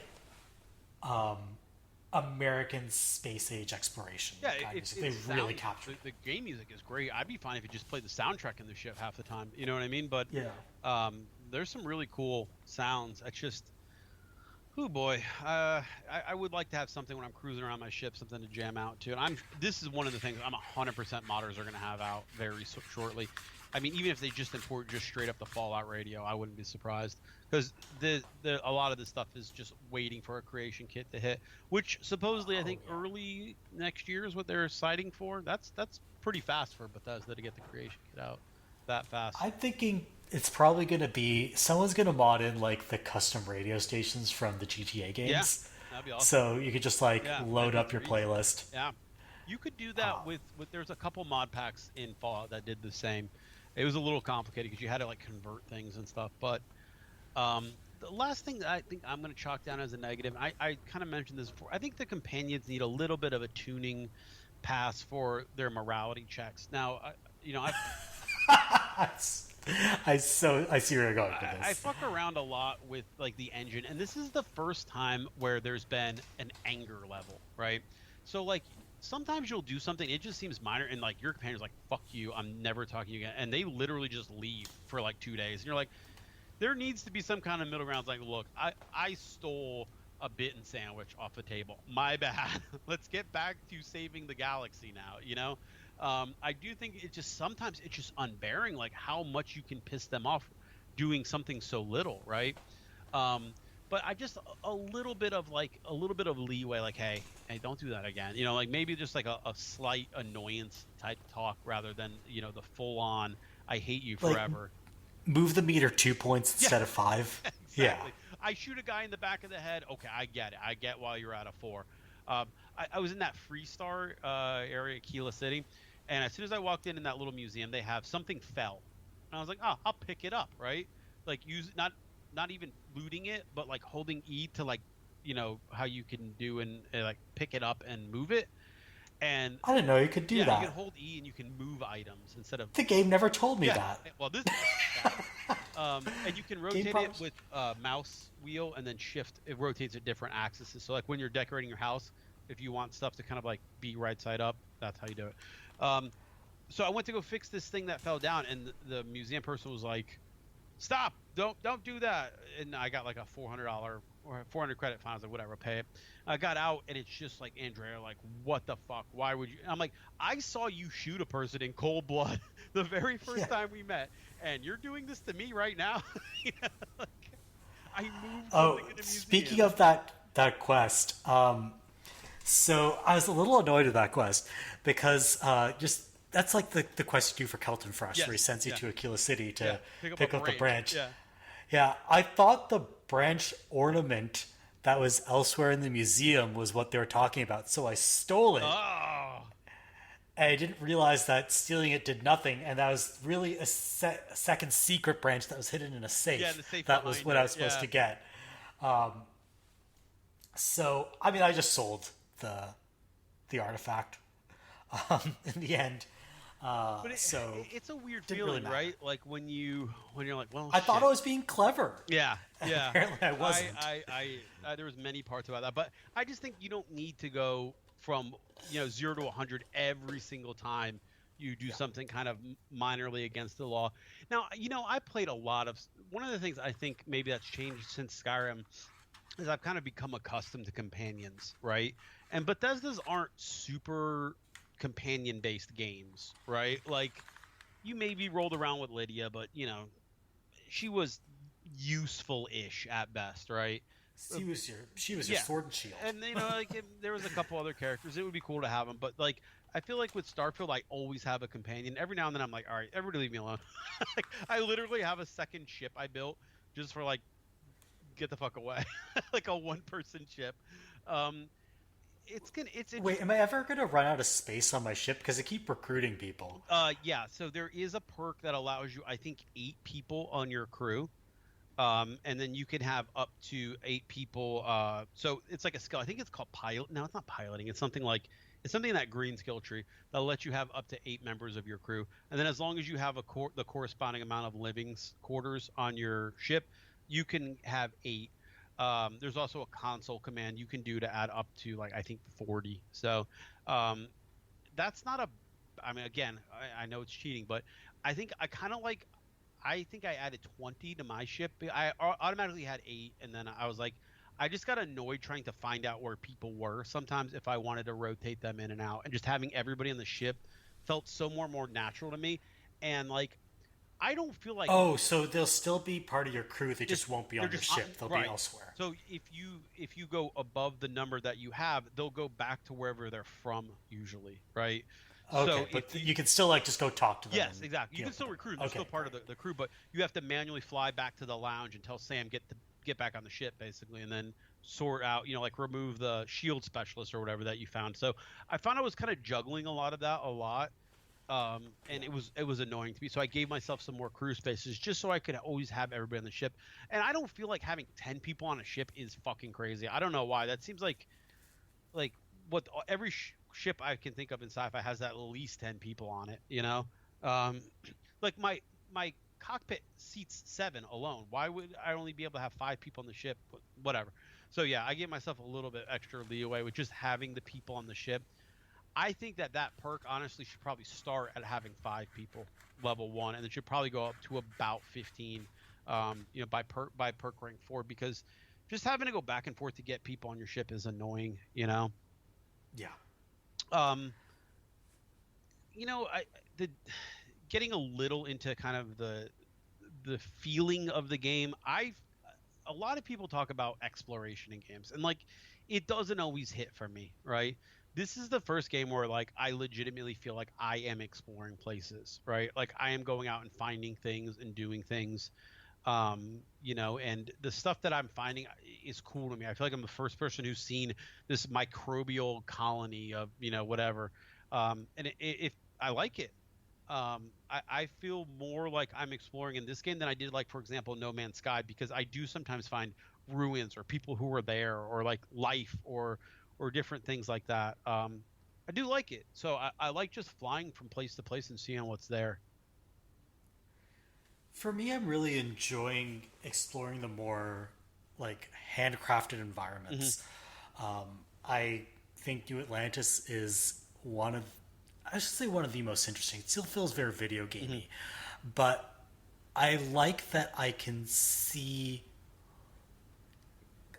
the idea of what New Atlantis is kind of baked into the design and the architecture and the art of that city. Yeah. And I can see what Aquila City is and understand it as a place just by looking at it and talking to people there. And same with Neon. I really enjoy, or even Paradiso. Like, I really enjoy that what this game does so well is even when I'm in handcrafted environments and I'm not just like on the surface of a planet, looking at the local flora and fauna, I still feel like I'm learning something about the world and exploring it in a way that's really like fun and edifying. Yeah, and don't you think too that, like, in a weird way, it's like good set design. Like you land somewhere and you're like, this just feels right. It's like the right Yeah. level of technology and advancement. Everything feels about right. Like Paradiso is a really good example because it's like a resort planet, and you get there and you're like, wow, everything sucks except for the people in this resort. Like basically, it's like this empty island. I really like that It feeling. so feels like have you ever been to Las Yeah, Vegas? yeah, Yeah. So you've been to like the hotels on the strip, right. right? And they're like super luxurious and super busy and bustling. And then have you ever gone to like one of the parallel roads Yeah, and it's and like looked at one of the resorts the there? desert. Yeah, it's like in a desert. It's not very like it still looks decently nice, but kind of chintzy on the outside. And there will be like 5 people there, 3 of them smoking Yeah, cigarettes. yeah. It's like That's the kind of vibe I get from Paradiso. It's an off-strip Vegas yes, hotel. exactly. Like you go to the resort and that's it. You don't leave this area. And like they've even got their own little security, and there was a pretty cool quest in there where like there's annoying customers and stuff. I really like just landing at an area and getting a feel for it. I think is always kind of cool. And I I think that's think why this I do like exploring, is because I like to get the vibe of a planet. I think this game has really underrated architecture and art design. Yeah, especially for Like procedural stuff too. That's yeah. they've really nailed. Like I know some people complain about the washed out color palette. I think they're going for a very specific like retro future '60s feel. So I understand why they went for the palette. And yeah, this game sometimes is probably a little uglier and lower fi than it should be. That Mhm. would be one of my complaints. But the art direction does a lot of heavy lifting. Yeah, yeah, I And agree. more so than like Skyrim has, in my view, really boring art direction. Oblivion's art direction is frankly terrible. This is one area that Bethesda has shored up I fantastically, think and it they've was really nailed I think the it art direction here. starts from their aesthetic choice. I think they made a very smart choice to kind of have that lived in NASA look rather than like super clean, polished, bland white, everywhere. Because you'll go into like, these random mining facilities, is like, wow, this sucks. Like it's like a cot with like, shit all over the floor, and like all the food are in chunks. Like they're literally like I squares of love food. Yeah. chunks. Oh, yeah. So I love the food jokes in this game. Chunks is probably got a big laugh out of me when I first encountered it. Like, I went to the chunk store in New Atlantis. Yeah. And you're like, choose your chunks. And then I looked at what they had on the poster. I was like, oh, dear Yeah, God. it's like cheesesteak in a chunk. Gross. But the real funny one, and I appreciate this as a Canadian, is the Canuck Yeah, food. the soda, the Canucks. It's like literally the first Canadian joke by a foreigner that I found funny. Because they like nailed it. Like the whole idea of tourtière in a can is hilarious to me. Yeah, or like poutine in a can, or like pancakes with maple syrup in a can. and so many of the drinks, like even like whiskey, comes in like juice boxes. I think that's so funny. Like to like pick up like a juice Like very box of space whiskey. age. It comes in like yeah, it makes a pouch. sense, right? Like, um, there's a lot of little things that I like to appreciate. Someone pointed this out on Reddit. I thought this was pretty smart. Almost every planet has life in threes. They have a herbivore, a carnivore, and a scavenger. And usually you can find the scavengers, they're usually smaller, by killing or just hanging around where kills happen, and then they eventually come over. And then the herbivores usually are like widespread and roaming, and then the carnivores are usually in smaller groups, twos or threes, hunting. And I was like, that's kind of smart to do that in a procedural way, where I have run into some absolutely fucking terrifying animals on some of these planets. Um, there was one, the best way I could describe was a giant tick, where its back, instead of just being flesh, was like web work of like strands. Ooh. And it was disgusting. And those were the herbivores. They were just kind of chilling, like walking around them, petting them, waving to them. Yeah. And they do a Can you like make a corral of them yeah, on your yeah. outposts? Yeah, what do you farm Raising here? them for meat. Space ticks.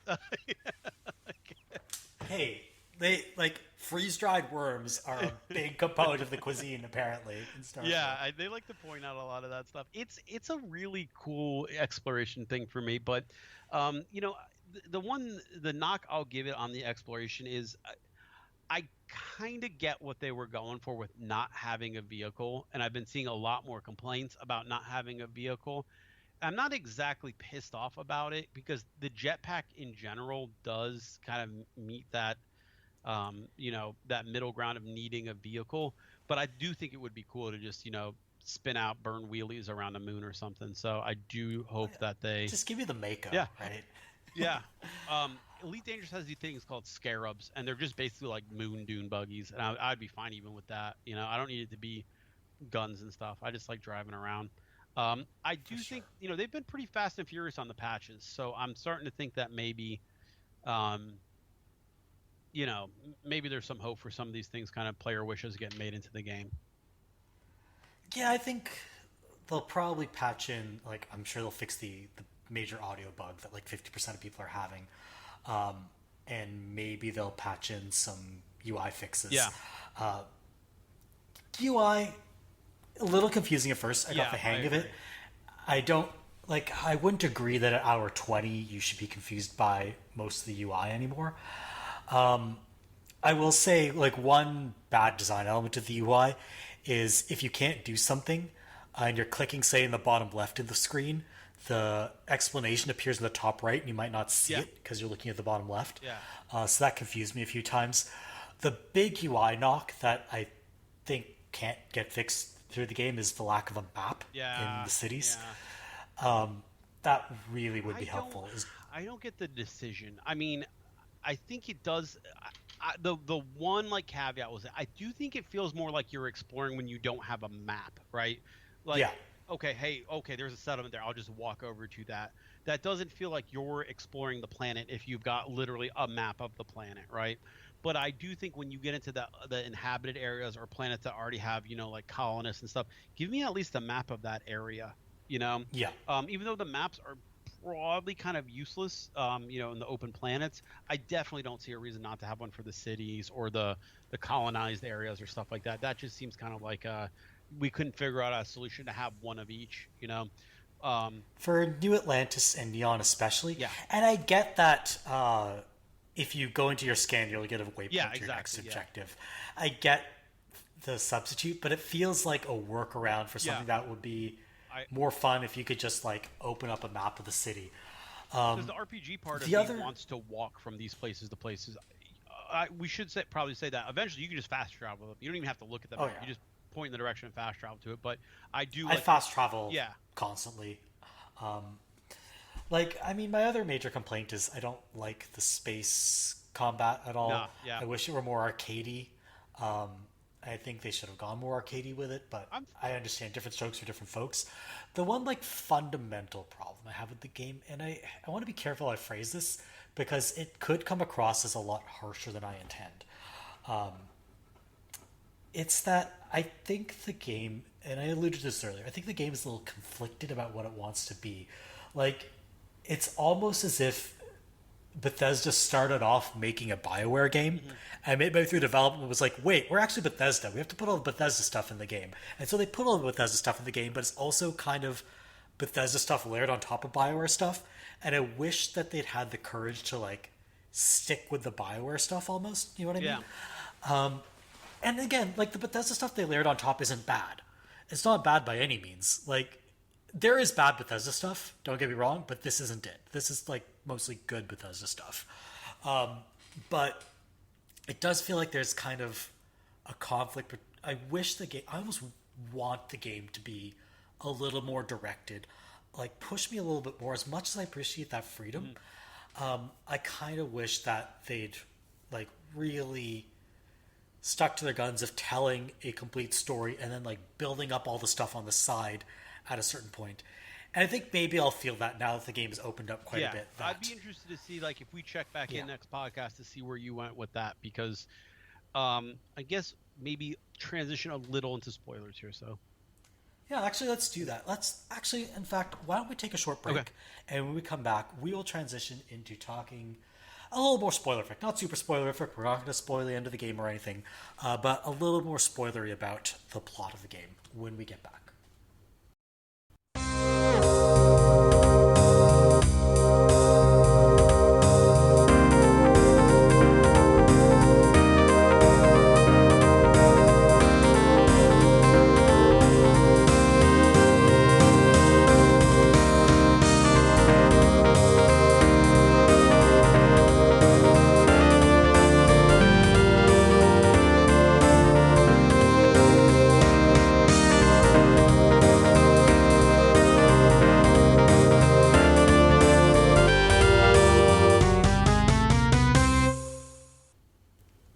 Welcome back to the Avocado Games Cast. I'm here with the Kappa, chatting about Starfield.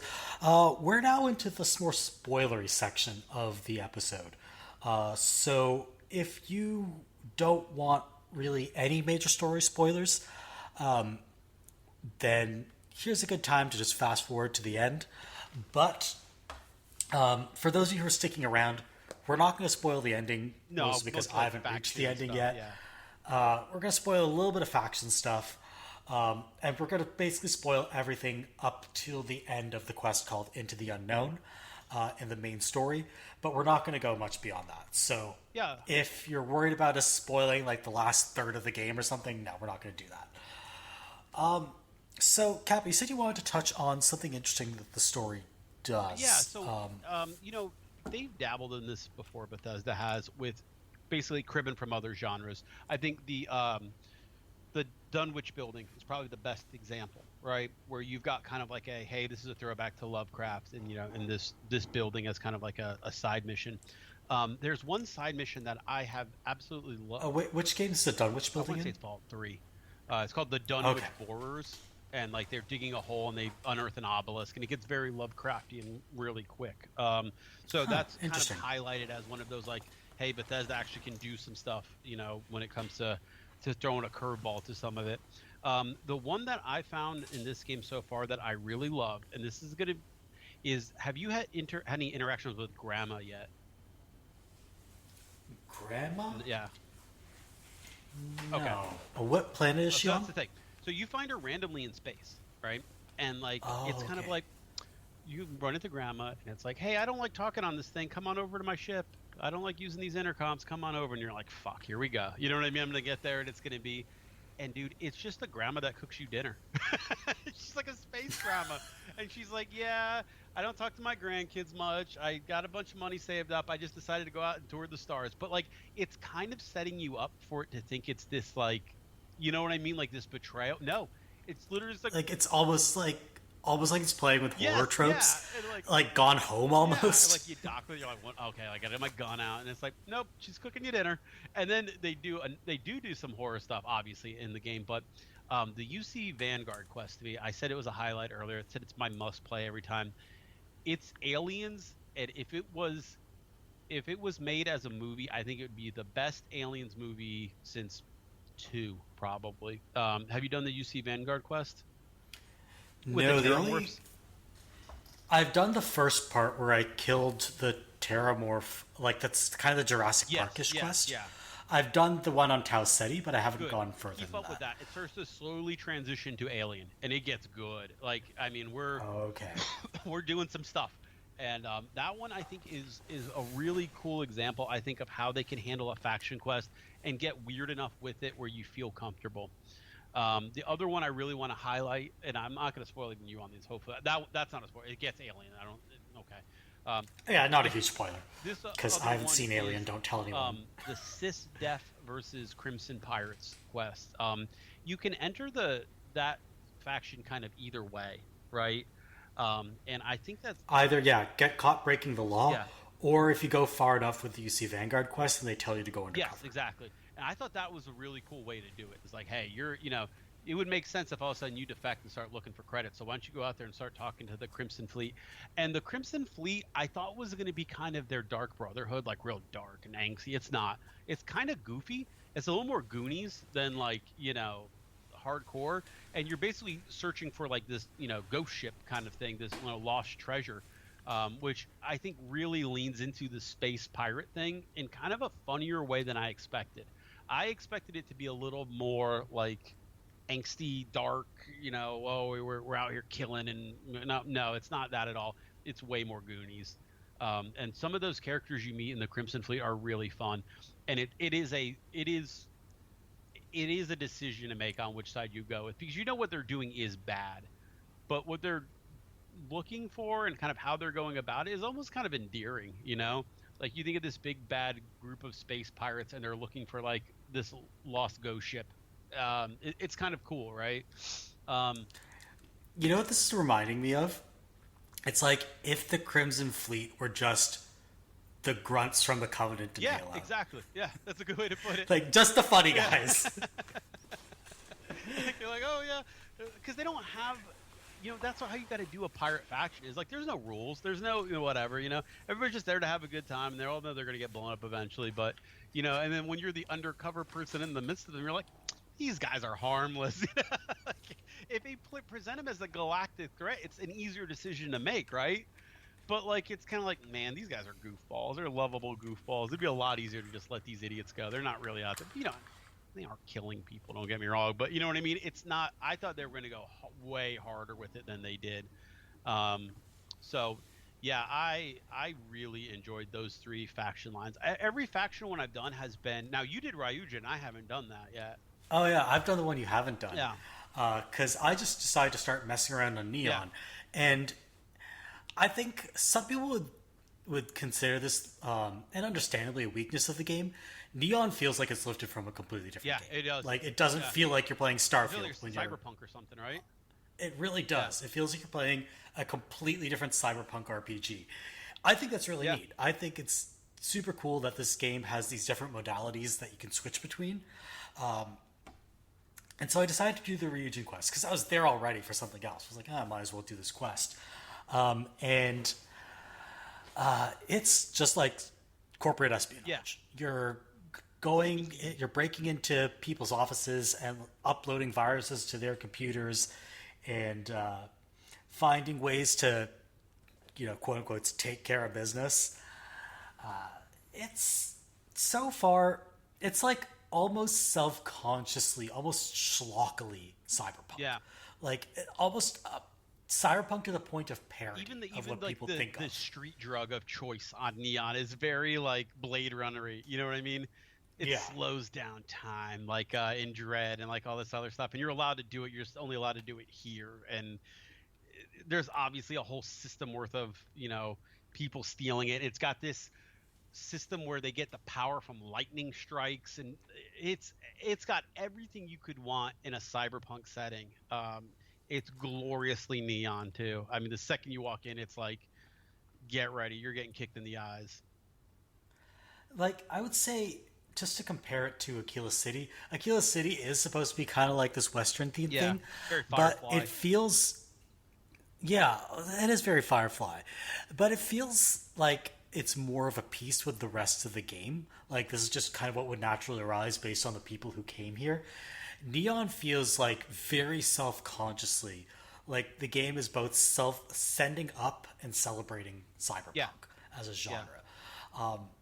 Like it's supposed to be self-consciously cyberpunk, and I think that's really neat. I think the game pulls it off. So I'm having a lot of fun going around hacking into people's computers, just generally being an amoral jerk and getting paid to do it. So I think I'll progress that a little bit further. It's sending me to another planet now, which is a good Hmm. time for me to get off the planet, get back to the main quest for a bit, check out some of the other faction quests, and then come back to region. But yeah, I think messing around on Neon, fun Yeah, stuff. I You do like how it do doesn't learn a feel lot. like you're locked into an aesthetic even. Like New Atlantis, I think, like I said earlier, like get off New Atlantis. I think it creates a very like sterile, nice version that the other areas don't really reflect. Because Cydonia is definitely its own thing, right? Basically a mining colony. You got Aquila City, which is like kind of your westerny whatever, and then you've got Neon. So like of your big hubs, and people are saying that those cities aren't big. Aquila City feels gigantic to me, right? Um, Really? I feel like all those cities Aquila are City pretty felt big, small to me like the little like compared to. pathways and sideways and the farms outside of it. It reminded me a lot of Whiterun. Like the city itself might not be huge, but the Okay. areas around it, it just seemed like there was a lot Oh, I going haven't on. really explored the environs. I'm only thinking about the part inside the Yeah, walls, yeah, yeah. which is So pretty if you small. look around, there's like farms and yeah, there's a lot going on. Um, Oh, okay. I should definitely explore yeah, more. I found New Atlantis to be yeah, huge, like absolutely massive. absolutely, yeah. And then I mean, I think Neon's very detailed but pretty small. Neon's about the right size, I think, Yeah, for what you could get out of like a pleasure dome type city, right? Like I think any bigger and it gets a little ridiculous because then you're showing like 90% of the people are living in slums. You got to kind of hit that 50-50, right? Half the people here love it, half of them hate it, right? yeah, I agree. I think, yeah, I'm not playing this game also for like a sense of Hmm. scale in the cities. I think that would be cool, but I'm mostly playing to just kind of like explore what's Yeah, there. And once you blow it up too much, unless you're doing like a Yakuza game where you're going over the same city blocks over and over again, I think this is the right I do approach too. to just kind of scale things down a bit. Yeah, So, yeah, I'm really enjoying just like exploring Neon. I'm going to go through more of the main quest now, which is going to take me around the galaxy a little bit. We should talk about that main quest for a sure. bit because one of the interesting things it does, like this whole story of the artifacts and assembling them, which initially I thought was just kind of corny Yeah, a I little agree. bit, Yeah, but once they started getting into it and you started like realizing that those artifacts are being protected, that people think they're valuable, it kind of like brings you into the story of like smugglers and pirates and traders and all that. It kind of brings you into that world obliquely, which I really like. But the main kicker, once you reach the end of Into the Unknown, is that now you have special supernatural they powers. play like dragon shouts from Skyrim or something like that. Yeah, I think I have anti-grav. I'm Yeah, sure you I've got a accumulate more couple more. powers Yeah, I later. haven't really been going around chasing those. Um, you know, like even from someone that's cheating, they feel very powerful. Like game changingly powerful at times. Even just the anti grav one, right? Um, Oh, I accidentally deployed it inside an office building because I pressed the wrong button on my mouse.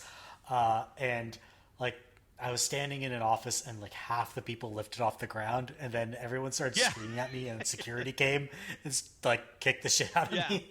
There's some very cool ones out there, and there's a video of a guy, and he's probably loaded and saved this 100 times to make it look right, but he's basically using the powers that they give you to play exactly like Dishonored, like with a stealth pistol.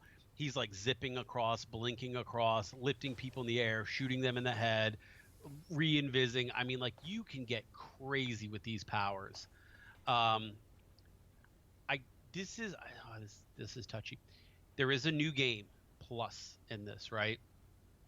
Yeah. And these powers can be upgraded in new game pluses. So that's your incentive to really throw down in that new game plus, because each time these powers can get more and more ridiculous. And there's a few that even as they are, you're like, how can this get stronger? So I think the way the game taunts you with that new game plus is like, don't you want to find the answer to how this, looks? I mean, you can slow time, you can explode everything around you. There's a lot to it. There's one that basically creates like like you become like a super massive black hole. You just suck everything in a room into you, guys, random things, everything. Lots of really cool powers out there. Um, I love that you basically turn into a yeah, bionic from Mass yeah, Effect. you really do, and you can tailor your powers to how you like, which is very neat. I think there's 24 powers, which is a lot. Um, Oh wow. Not all of them are good, but 24 is pretty comprehensive. And when you unlock the power tree, you're like, oh wow, there's a lot of these. Um, I'm really looking forward to that because right now I just have the one. yeah, So I think that now's a good time that I've messed around with the reusing quest to go and explore and grab some more powers, see what I can do, yeah. and then really go to town. There's some really cool ones. I don't know that you can choose, the ones, because like a lot of them are like, hey, this go to this random temple, and then they do put like a Greek letter alphabet. So I think you can check and see what one is what. But there's a few cool ones. There's ones that like regrow plants and stuff, like very kind of cool, like environmentally type things. But yeah, um, neat stuff. Neat Interesting. stuff around there. Definitely going to be looking at this a little Yeah, more and then closely. all the stuff. I will say, like the further you get, the more the story really kind of hones into like a cohesive story. Whereas at first you just feel like this random guy going around, a random girl picking up random things around the planets, and then it really starts to hone into like you're not exactly the chosen one, but a lot like Near Automata, I think is the one that you compared it to, wisely. I think there's a lot of comparisons there to be made with kind of where the game goes with why things are happening and how they're happening. That's really interesting because in the early going, you do sort of feel like an errand Yeah, girl, and but which is Bethesda. fine, but like you want to get at a certain point, you're a little bit like, okay, let's get to the fireworks factory. Let's see where this is going. They do sometimes swing for the fences, not always for the whole game, right? But at least in areas. And this one to me feels like they started with like, look, this is going to be crazy from the jump, and we just basically need to get it, to make sense from here to there, and then we spice it up as we go. And I think they nail it. I mean, by the ending, I'm going to be really interested to see when takes about Starfield ending start to come out, where people fall on it. But to me, I think it's. I mean, I'm not quite there. I'm far enough in there that I see where it's going, but I think at least from where I've gotten, it's really, really, really beautifully done. So you haven't finished the main No, quest, but you're near the end. yeah. So Okay. in order to kind of get there, you've got to assemble all the artifacts and then go through the Unity, which I think you've probably been introduced to, right? And then it's kind of Not exactly in those okay. terms, but I see where you're going. Yeah. So Yeah, my plan is to do the main quest and the four faction quests and not really do that much other side content, just so I can kind of get through the game. I think that's a good And idea. say, I yeah, mean, because I finished it. where they kind of set you on it is like, hey, you can go out and do whatever at this point, right? After Into the Unknown. And I think that's a really cool place to go with it. But you'll casually just walk across the temples like you found in Into the Unknown, right? And then you might as well do them as you go. And that really sets you up to be like kitted out by the time you get there. And then the story naturally progresses around that. Great music in this game. I think we mentioned it a little bit, but I did want to let people know that it is fantastic. I don't know how to pronounce the guy's name who did it. Ananzer? Is it? I think Einon's Yeah, here. he nails it. I mean, it made sense when I went and looked at some of the stuff he's done.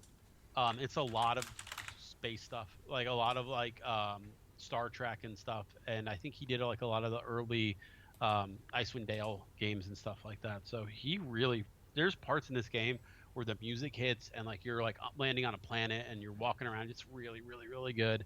Um, so I I think that it's a good game. I mean, I'm seeing a lot of most of the reviews I think are eights, 7, 8s out of 10. Wouldn't you say? I think it's like low. Ginon Sur. Oh, Sorry, okay. I looked it up. I don't know if it's Metacritic is like a low 90 or high 80, but that's about right. It's not perfect. There's problems to it, but to get into the discourse, the number one thing I really have been having trouble dealing with is comparing this game to Baldur's Gate. I just don't. It's so apples and oranges to me. And yes, they're both RPGs, but they're doing so incredibly different things. You know what I mean? Um, Baldur's Gate is giving you Yeah. roughly a path and seeing how far you can get off the path, but you're still on a path by the end of it, right?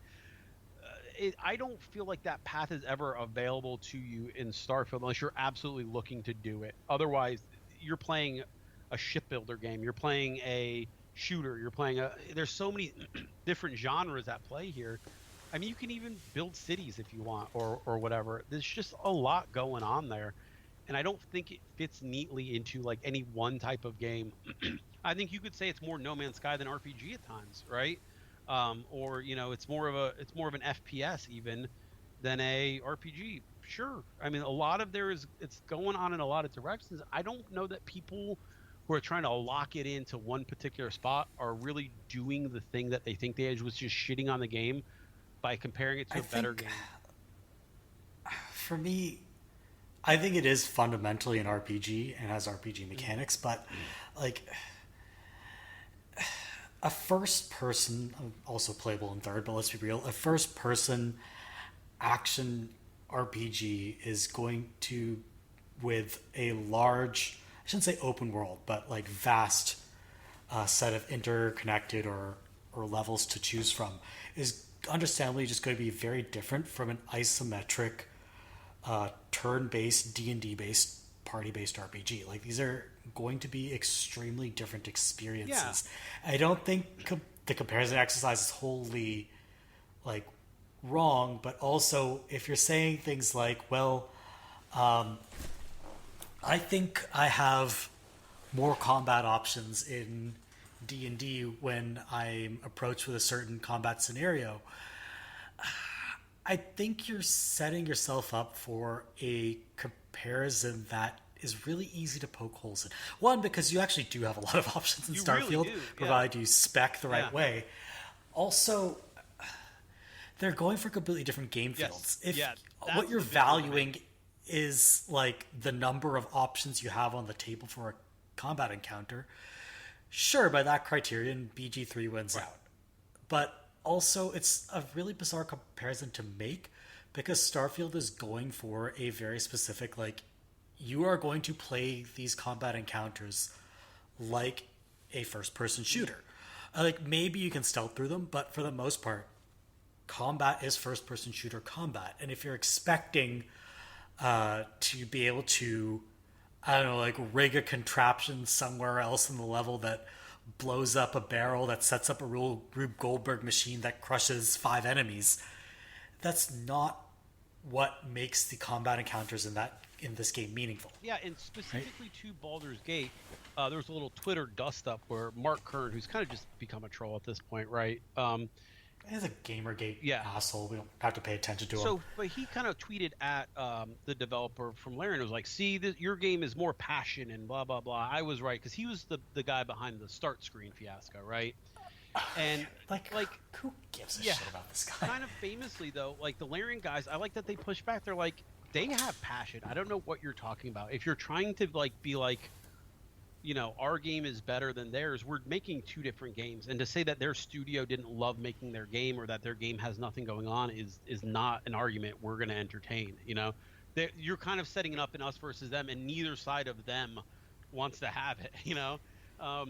I bet Todd Howard loves Baldur's Gate. I bet you play the shit out of it. And like, I really think that Baldur's Gate is an interesting example of a rising tide is going to help everyone. I really do think that this was like, oh shit, you can still do, like insane revenue on RPGs. This genre is not tapped, right? So I don't think anybody's mad that Baldur's Gate existed. I just don't think comparing these two games in any kind of meaningful way, other than they were both 2023 releases, really is going to find a lot of purchase with people who legitimately can kind of go into both with open minds. I had my problems with Like, Baldur's Gate. I had my problems with this one. I don't think either's a 10 out of 10. I think I would probably say, to me, like, if which one's better, I'd probably say Baldur's Gate, right out of the box. But I don't know. Baldur's Gate doesn't have the feel of something that's going to have the lifespan of a Skyrim to me, whereas I can already see down the line where Starfield's going to end up. yeah, like for me, what I'll say is I'm never mad at people making comparisons if they're interesting. Like, it's always useful to talk about, say, different RPGs' approaches to narrative. Right. And how Baldur's Gate tells a story versus how Starfield tells a story.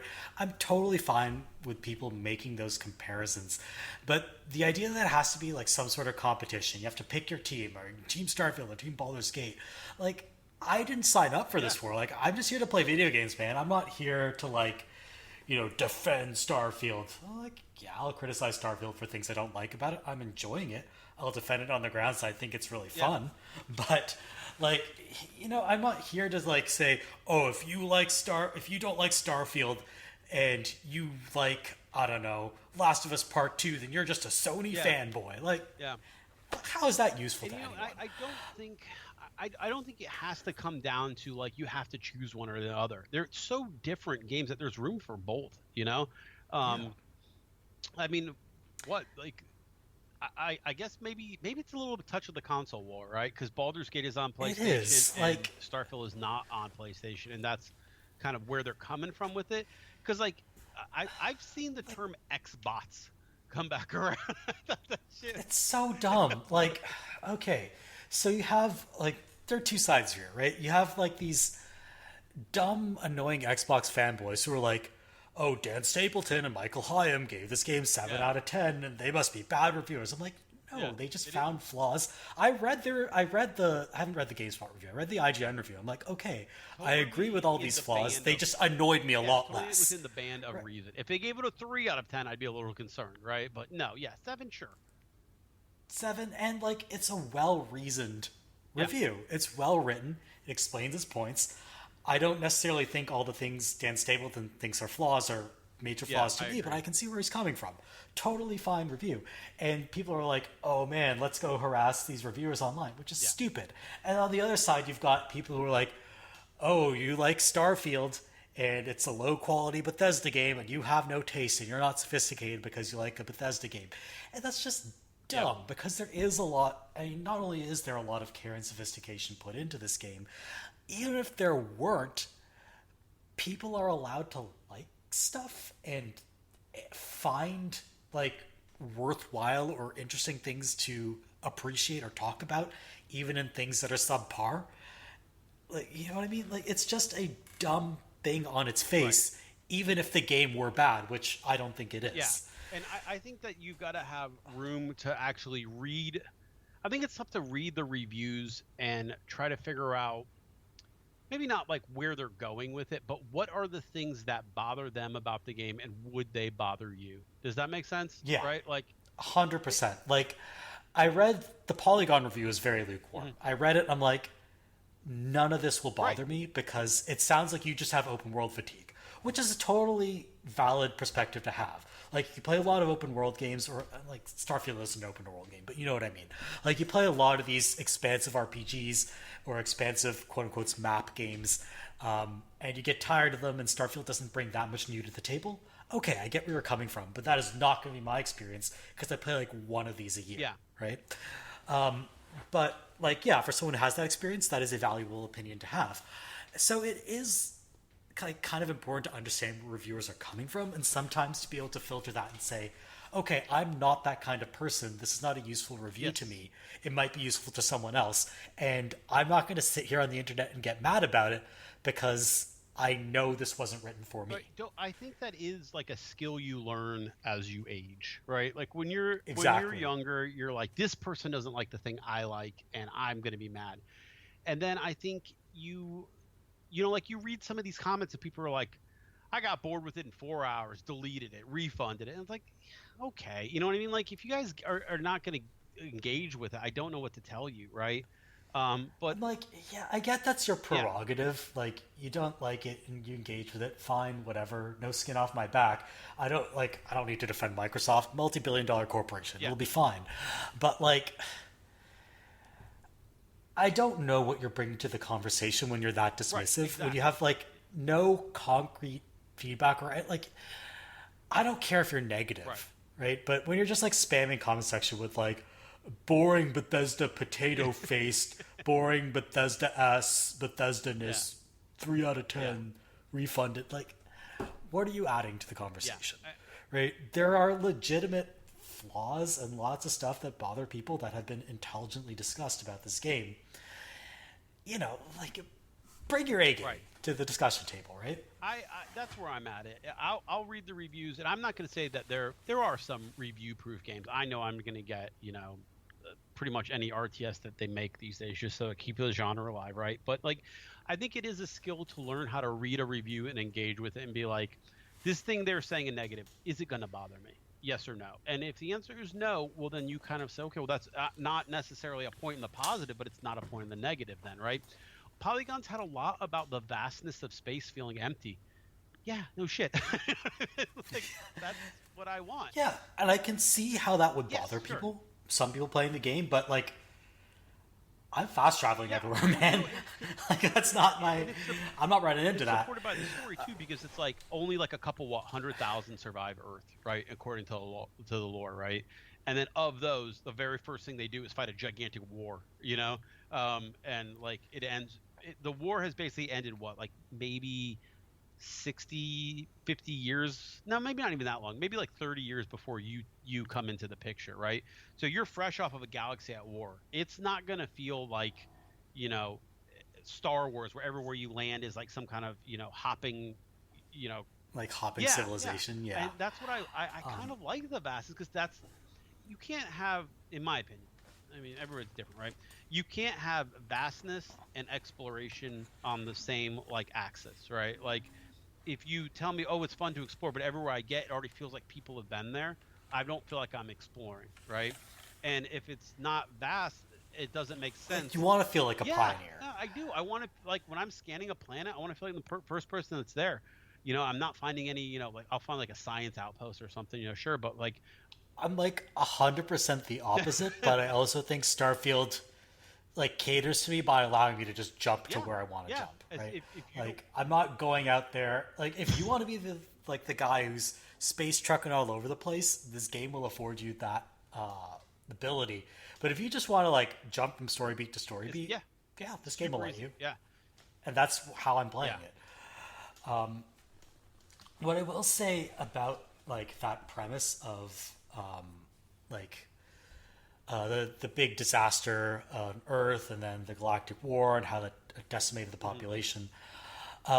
One criticism I've seen, and I want to be careful how I phrase this, is that the game kind of replicates existing, like, I wouldn't say ethnocultural dynamics, but let's say ethnocultural yeah, groups from Earth 300 years into the future, and that's unrealistic.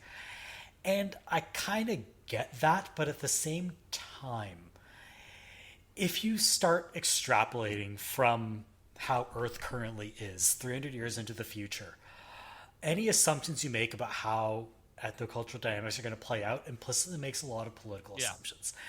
And if you want to go ahead and make those assumptions, I think you kind of have to make the game to some extent about that. And it would change what the game is doing, and it would be engaging with an entirely different set of themes and ideas. I'm not saying it's a game they shouldn't have yeah. made. It's I'm just, saying it's a different game yeah, from what it's they just did tough make. from, And I'm fine with them just taking like the universe 300 years into the future is multicultural and diverse, and we're going to represent a wide swath of peoples, and that is how we're going to do this. I think that's totally yeah. fine to me. I think it's tough to, Like, I'd be a little weirded out if they were like representing very little. I'd be like, okay, this is a yeah, statement. yeah. If it's That's just kinda like what I was getting to. 90% white Yeah. dudes, yeah, that's a statement. but like you're kind of in here, a box where if you go one way or another, you're making a statement, even if you don't intend it, right? Like if you're like, yeah, hey, look, it's kind of weird, but look, in the future, everybody's a vegan, okay, well, you're kind of making a statement to people today about that, right? But they do represent it in the game. There's lots of vegetarian things you can cook, you know what I mean? So I think it's smart to kind of assume that culture's kind of similar, some little changes, but it's hard to say we're going to make a prediction here that's going to feel odd to anybody who's not on either side of this, so yeah, they could have been a little more political with it. The game is very, comfortable having. It doesn't shy away from that. Yeah. It's just it's political about extremely different things. And at a certain point, I think you kind of, if you want the game to feel cohesive, I think I should say pick your battles, but pick your themes. And like this is a game that wants to tell a story about, to some extent, the consequences of conflict, like the nature of crime and ethics and morality, and also like the purpose and the consequences of exploration. These are all parts of the game, and I think if you add too much more on top of that, then you're kind of changing what the game is about, which could be good, could be bad, but I think this was, to me at least, a smart choice. I'm willing to bet that House of Arun is going to be a DLC, and that's really going to layer into the like the religious zealotry kind of thing. Like, because that angle's pretty much missing in the game, honestly. Like they're mentioned here and there, but you don't really. You get Andrea, who is part of the House of Arun, but you kind of get the feeling like they've withdrawn from society for a really bad reason, and we just don't know what that is yet. And they're also kind of laying bare at the same time a lot of the UC's hypocrisy, and the fact that the Freestar just basically bent the knee to the UC. They have the illusion of freedom, but they really don't. So like it's impossible to get away from the political commentary on citizenship that is in the UC. Like the whole everyone's equal and we have this utopian society. Also, you can't immigrate here. Like that is very much a political statement. Like the list program that is basically like, oh yeah, well, good luck. Here's a ship. Go out to the stars and try to find something for yourself. There's definitely areas where you get where it's like it feels really desperate. Like the life there feels very desperate. Which we're post gigantic war, so it makes sense. But there's definitely that weird at odds with New Atlantis and Neon to compare it to, like some science outposts like New Homeland and Titan, where it's just like, wow, some of them got it a little bit worse. So it doesn't highlight it. It's just you go there and it's like, even Neon is kind of like one of those cities where, hey, above us is this dome that gives us power, and like nobody knows how it works and nobody can fix it because we're too busy partying. That's cool to me. Like I love that kind of shit, right? Like, and there's that comic that's like, all of like all of our internet infrastructure relies on like one guy in Akron who knows, a long dead programming language or something. Yeah, that XKCD comic. Yeah. So, when you're like running around Neon, you start to get the feeling where it's like, wait a minute, nobody knows how this thing works. It's like, yeah, nobody knows. Good luck. Because you can't. I forget what it is. Is the person who originally designed it dead, or you just can't find it? I think he's missing, and the implication is that like the crime boss who basically runs the city didn't want him around to stop him, then the crime boss's brother is working on like kind of like an upgrade to it, but whether or not it hits the light of day is kind of up to like to debate. But that's cyberpunk shit to me. You know what I mean? Like we're so busy partying and dancing and we're living this great life, and you go underneath the city and everybody's fucking miserable in the core. The people are like actually doing the jobs. That there's some stuff going on there. It's there. Like I'll say it's obvious, but it's I don't think it needs to be extremely subtle. Like at a certain point, you don't gain anything by being subtle. You might as well just put it there writ large. Have you been to New I Homeworld appreciate on Titan yet? Try that one. I haven't. What you think after that one? Because that one's a little more in your face about it. So that basically they were a mining outpost for New Earth, and then after Earth kind of collapsed, right? It kind of became like they have a lot of like museums and stuff dedicated to Earth, and stuff like that, and like life on Earth. So it has a little bit more of that tie to it. One interesting thing is everybody's last name is like a city on Earth, right? So like one of the guys' names is like Mark Atlanta, and then there's like like Stephanie Munich or stuff like that. So they hold a lot of the ties to Earth, and they consider themselves the descendants of Earth, right? It's more of like an outpost size thing, but you start to really see how desperate it is because they have tourists who are interested in Earth come to visit, and they have like one side, and then you start to go under the city and it gets really fucking bad, and it's a little bit more like, yeah, all this shit on Earth was built on the backs of these people, who were doing the actual work. So Yeah, I do like that the game provides all this commentary if you're willing to like go in and look. Um, I appreciate. I'm gonna be blasphemous here for a second. I appreciate that it's not like Fallout New Vegas, where yes, Fallout New Vegas has all the social commentary, but with a veneer of cynicism and almost above it yeah, allness that, like, I don't want to say it's repellent because it's not enough to make me say, "Oh, Vegas, New Vegas is a bad game." I actually do like New Vegas, but I almost appreciate the sincerity, or at least detachment here.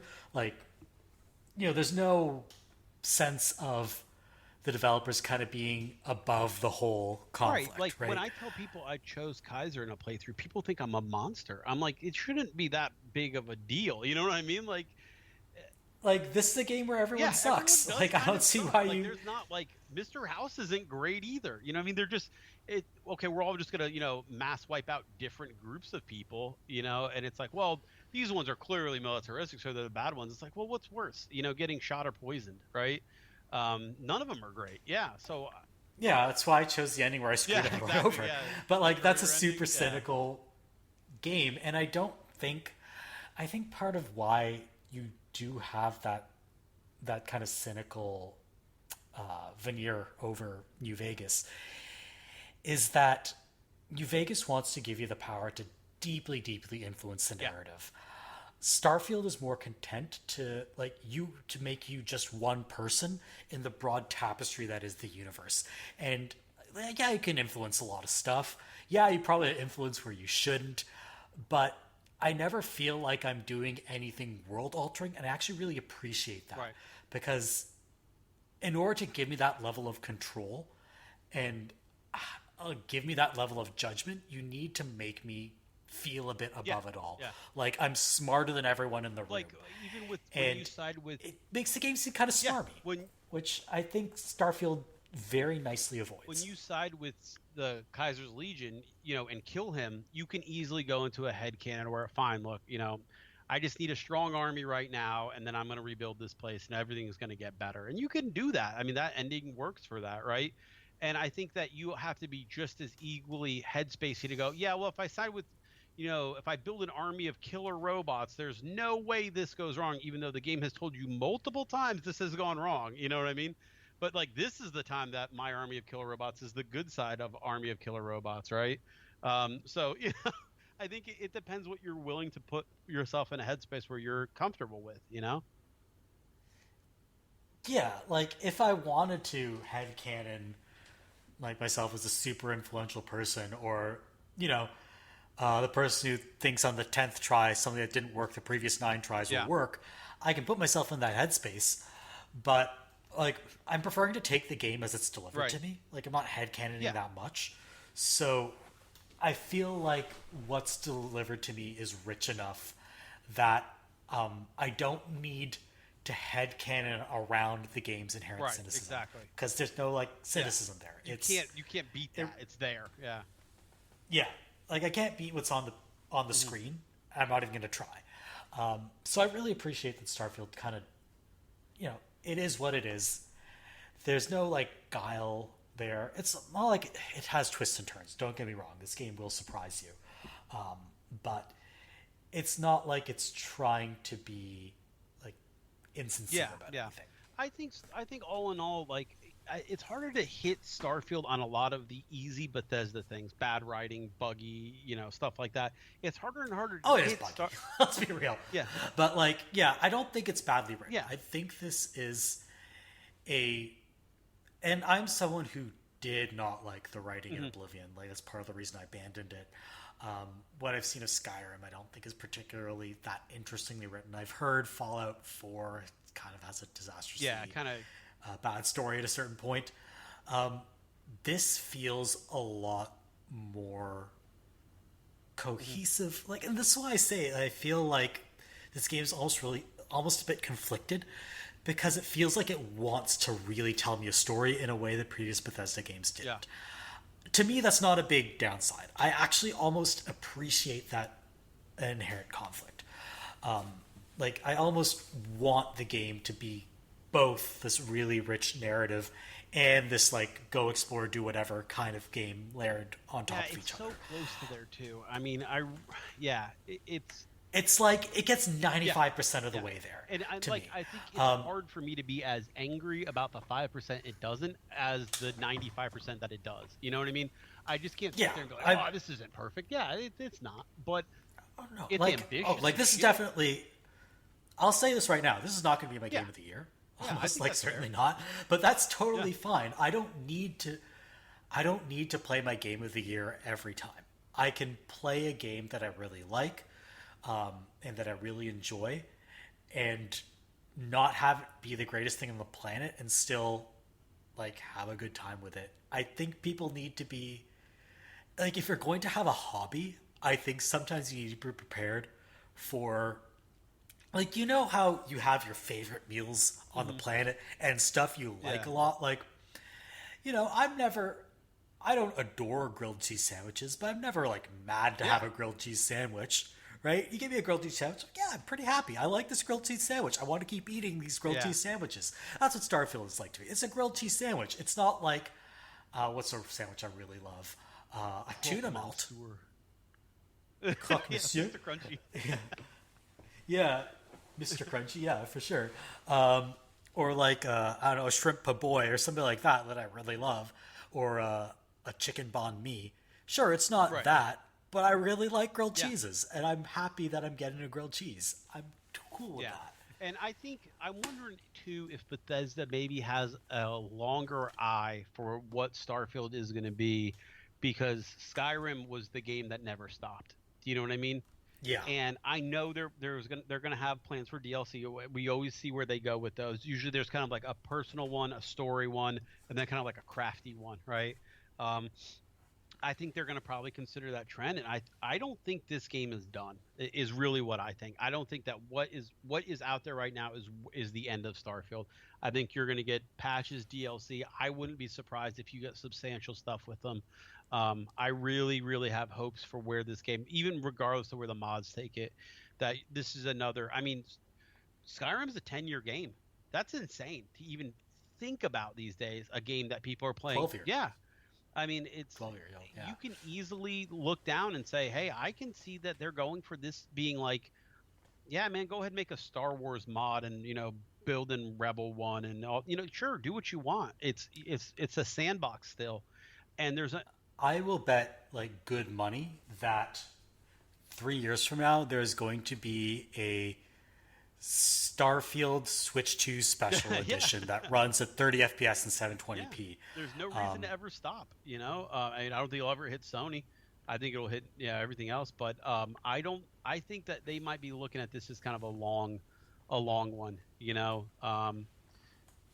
And I think that's smart. I think that you don't have to put yourself in a hole and be like, oh, that's it. That's what we released. Which, speaking of Baldur's Gate, they kind of did right off the bat, right? They're kind of like, we're not really planning for DLC. And people loved it. They're like, what do you mean? Give us DLC. We want it, So I can see it, that maybe Bethesda saying, you know what? Maybe let's build this one in. So. Yeah, if there's DLC, I might like New Game Plus it. We'll see. What I'd be really interested to see is what a sequel to this game looks like, not even having completed it. And the reason I say that is because I think now Bethesda's kind of tooled up in this direction and has proved that they can tell a rich story. And it doesn't have to be like this scattershot, half-assed kind of thing. Yeah. I really want to see how they integrate storytelling into the world next time around. Because I think, like I said, 95% of the way there. And that 95% is really good. And I really want to see what they can do at the full height of their powers. Yeah. I I don't I think Bethesda's going to be in a really cool spot as a studio going into wherever they want to take Elder Scrolls 6, you know. I think they've learned a lot about the development of this game and it being kind of outside the Fallout Elder Scrolls world. Yeah. And you know, this sounds crazy, but I almost don't want them to lose the shooter aspects of this game. I really enjoy them, you know. Like it sounds crazy, but I feel like the shooting's kind of underrated here, and it sucks to go back to to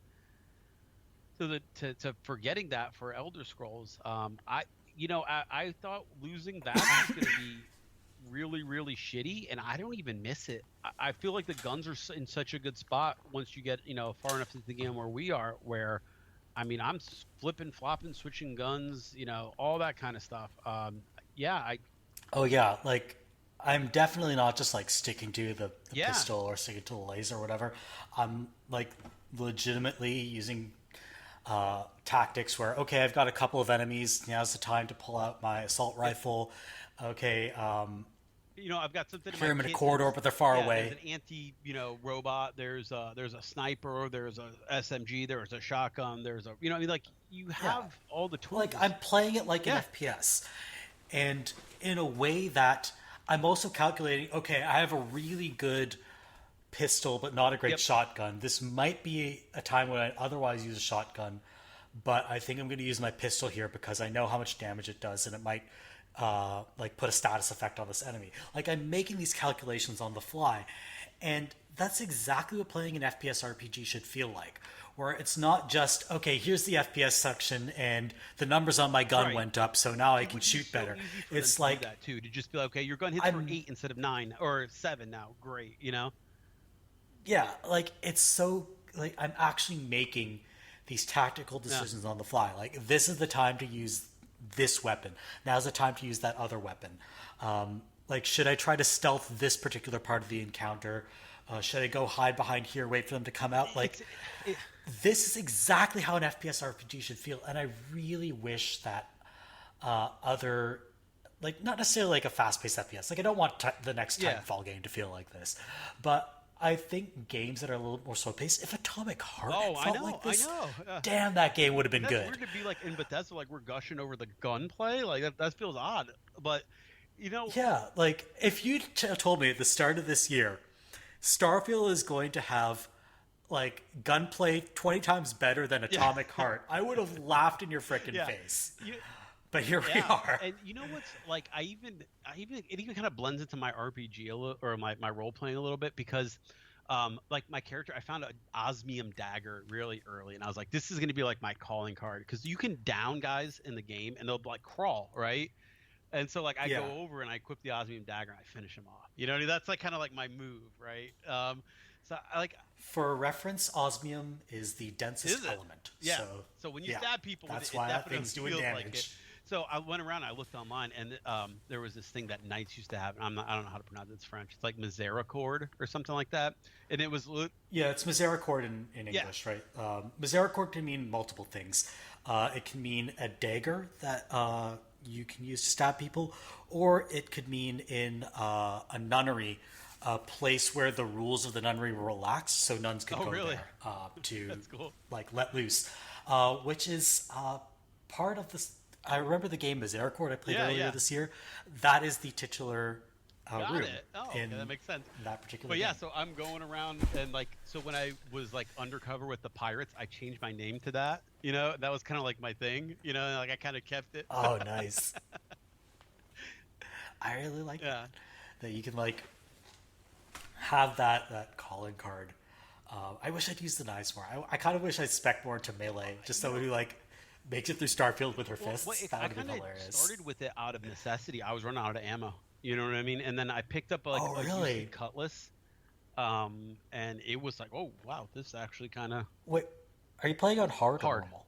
Yeah. Okay, yeah, that explains it. On normal, you are never going to run Yeah, out I of mean, ammo. like there was like definitely fights I would get to the end, and like I remember the first one I had to fight like a security bot, and it was like almost like a panther, and it was like flying everywhere, and I was like, I'm out of everything, and I was like, I gotta get some kind of melee thing going. So I originally got like a UC cutlass. I tried a combat knife, but then I found this osmium dagger like very early. I was like, oh, this is my baby.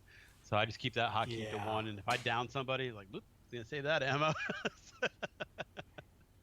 If you ever decide to like drop down to normal for Yeah. fun, you will never run Oh, out of okay. med Yeah. packs. Like I have like 30, 35 med packs on me because they weigh nothing, Yeah. right? So like I am not hard up for healing, and also I pick up all the food I find everywhere and just like chow down every That's what time I I'm was low gonna on say. health. Like, this is the first time like we're on hardware. Like, I'm eating food as it drops, and like I'm like, man, I hope I find some chunks in the next room. You know? I need some That's entirely chunks. upset. I hope I find some chunks. You know, like every now and then you'll get like you open the right door and you get like a nice little pita. They did a pretty good job on the It's not quite Final Fantasy 15 level, but they did a pretty good job on making that Oh food no, look like very it's good. way low Yeah. poly, but I love how much love and care they put into the Yeah. descriptions and how much like how many assets they must have made. Because there's like a lot of food in must this be like game. 200, 300 different Yeah. kinds of food you can grab. And some like bespoke foods that Barrett will just hand you. He gave me barbacoa tacos. Yeah. Just out of nowhere. He's like, here, have them. Kind of Like, when did you cook falafel, them? Like, and it was so good looking. I was like, Maria, let's go have some falafels. So, Man, I really want yeah. falafels now. Oh god, I should go down to the local Lebanese joint and get some. I might do that for lunch tomorrow. Grab myself It some is funny though falafels. too, because like sometimes you'll find like alien tea or like alien whatever. Like, yeah, might as well, because it gives you like crazy Right. stat boost, you know. But yeah, I haven't really messed with like the leveling up the cooking because the basic recipes they give you are pretty powerful, and then good amount drops. You know, I really do wish there was an animation though. You know, I know that's always been the thing, is to do it through the pause menu. Like, hold on, stop fighting while I eat all this food. You know, but I do wish there was like an animation on the ship or something where you're kind of just sitting around eating. That would be pretty funny. I'm not sure if the creation engine could Just support cram your it. face full of But chunks. I love that you can also. One of the best details is you can find both like sealed Yeah. chunks and open chunks, Like a chunk just like and also outside chunks of the wrappers. wrapper. Yeah. Yeah, and you're just like, okay, I'll eat it. It's been lying on the counter for Yeah. 3 hours, Yeah. but sure, Probably safe. I'm grabbing a Doesn't potato know cube. that's real food, really. You know. But yeah. I also love that you can literally just grab vegetables Yeah. and eat them. Like you can eat an entire potato and it'll give you health. Why not? I found some, and it's just like synthemeat, and it's just like synthemeat steak, synthemeat whatever. I'm like, yeah, whatever. You know, if I gotta. But I do think it's funny. I don't know who came up with the idea for chunk, but that might be the most enduring, you know, meme of it all. Because yeah, Yeah, like Canuck is more of an yeah, inside joke. I think it's funny And it's an though. inside joke that I really appreciate, but Chunks It's is one of those universal. ones that feels kind of like it comes for like from like a space of love, you know what I mean? Then Oh, like yeah, being like, like- let's just make a random Canadian reference, because like Whoever like came up because of the specificity, like whoever came up with Canuck probably has some ties Yeah, to yeah. Canada because you wouldn't make those specific jokes like especially canned tourtière. Like nobody in the states eats yeah, tourtière, right? I don't know what the Have you ever had it? Edmontonian is, but that one's a pretty good one too. Yeah, it's just The funny to me. Edmontonian, like that's like an eggs and Oh, bacon really? special or something. I forget. I forget Yeah. what it is in the game. I don't actually know what an Edmontonian is. That's like really Yeah. specific. They I'm get not pretty from out deep west. I've only cutty been to with Edmonton them. once. And I do like the bacon soda. And it, like on the Oh, yeah. can it says salty pork perfection. It's like perfect. I think you would like Yeah. tourtière if you ever had it. It's a meat pie. It's usually mixed meats, but typically if it's just one meat, it's Yeah. pork. And then potatoes, and it's warm spices, so like cinnamon, nutmeg, etc., but not like sweet. So it's savory pie with like warm It's fall interesting spices. to think that like the potatoes. Canadian like culture that survived this far into the future is all like foods. I think there's a couple hockey sticks in the game too, so maybe that helped too. But like America, there's like a fake General Mills, and it's all like the like instant food. I think it's called like I can't remember what it's called, something Mills, but it's like basically like fake General Mills. and then Boom Pop, which I think is kind of supposed to be more maybe like Japanese. Uh, Might but be. yeah, they do a lot with I that. do love like the feature instead of cylindrical sushi, it's Yeah, triangular yeah, like sushi, they one extra cut makes a which difference or something. yeah, I appreciate all the like none of this stuff is Yeah, necessary, but it gives the game like this really like quirky yeah, identity, which I it appreciate. feels Like they had fun with it feels this, cool to right? like look at like the different labels on the tea or the whatever. So yeah, I think it's a cool thing, and you well, at least on hard, you deal so much with the food. It's like, oh man, like I'm scrolling through, I'm like, which one heals? Which I'm gonna call it burns or something. You know, like, oh yeah, that's right. This one does. Like I almost think I should probably just like bump it up to hard because I've died a grand total of Yeah. once, and that was because I was being stupid and I fell off New Atlantis. Well, yeah.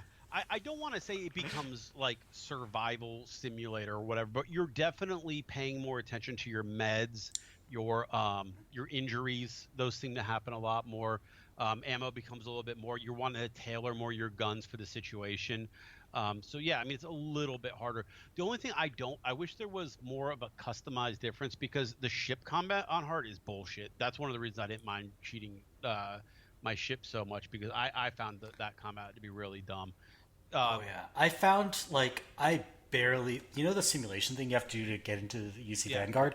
I barely passed So it on yeah. So normal. if that's where you're at on that, I would really, really, really say like the ship combat is it's like half baked. There's too many problems with the ship getting behind you, and it just sits in your dead zone and destroys you for the most part. You know, um, turrets kind of mitigate that, but I only have turrets because I cheated. I don't think you'd probably get turrets for most of the game. You know what I mean? Oh yeah, I largely just avoided Yeah. ship combat. I've done what I've needed to do, and like space dogfighting is a big uphill Right. climb with me anyway. Yeah, So managing your I pips wasn't and gonna stuff get is into that. second nature because I played so much elite. But how so? This is my opinion. Like they've kind of really hyped starship construction as this like do it how you want to. But then when you actually get into it, it's surprisingly limiting what you can actually do with your starship, right?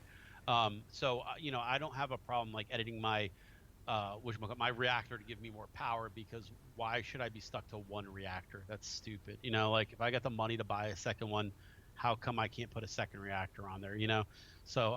But yeah, I really found the ship combat difficulty to spike on hard way outside um, of the pole of the ground combat, I guess. Ground combat feels doable. You just got to manage your resources and be smart. Ship combat just feels like bullshit. And yeah, Yeah, I did hear about one guy who constructed a ship that was essentially like a wireframe cube, and what that does is it leaves the yeah, you can't center hit of the it. ship completely Yeah. empty, and because sh- enemy ships always try to hit center of mass, it all the shots just go right through Yeah, you. so what I made was I was kind of googling around. I was trying to think of like a modern ship to base mine on. I don't know how I got on it, but I was reading about that Russian aircraft carrier that can't get anywhere under its own power. So it has a tugboat assigned to it that tugs it everywhere, right? So that's kind of what I Oh, recreated. nice. Like my side ship is a tugboat kind of, and it doesn't have any weapons or anything, but it tows like this gigantic aircraft carrier on the other side of it, and it's like connected by engine braces and habs. I think it looks so funny because like my guy is flying from this little tugboat, and then next to him is this gigantic aircraft carrier worth of stuff. Like, but it's We're gonna have to get a screenshot of this film looked yeah. up because it sounds I hilarious. love that the shipbuilder is fun enough to let you do that. Honestly, like the shipbuilder is crazy complicated and lets you do a lot, but you need so much money to get into it that it almost becomes a late game thing. Do you know what I mean? And that's not bad or that's not good, but it really kind of dampens, I think, the kind of like the fun that you're going to have with ship combat until way later in the game. You know what I mean? Yeah. And for your perspective, if you're not enjoying it, it's a lot like the people who weren't enjoying the the gun combat. It gets better, but you might not see this with ship combat until 400 hours into the game, because that's the only time you've got enough money to crap around with different shields and stuff. Yeah, I feel like I don't know how Bethesda can really resolve this problem, and that's part of what I mean by the conflict between a more directed RPG and a more freeform RPG. Is the more freeform RPG is going to be a game where people are spending a lot more time, and so you have to make progression feel meaningful. But in order to do that, you have to dole out upgrades extremely slowly. Whereas in the more direct experience, you want people to be on that power curve going up super But fast. I always felt like it was fair and mitigated by me playing careful or making better decisions on the ground. I don't feel like that on the ship. Like when you're having to take on 5 enemies, and you probably did this in the whatchamacallit, the simulator. Yeah. Once you add like 4 or 5, you're done. Like you just can't get to those last 1 or 2 as they're like behind you, just destroying you. I think I made it through with like a sliver on my shields, and they're like, "Wow, you did great. You're hired." So, can I give you I nearly destroyed your ship. If you talk to that guy, he says, "Look, anything that goes on in the simulator is fair game, right? We want you to be adaptable and blah blah blah." And at first, I couldn't figure out what he was talking about, right? There is a computer in there that you can reset the simulation with. You can actually hack it and give yourself like shields and weapons and like partnerships and stuff, and it makes the simulator a joke.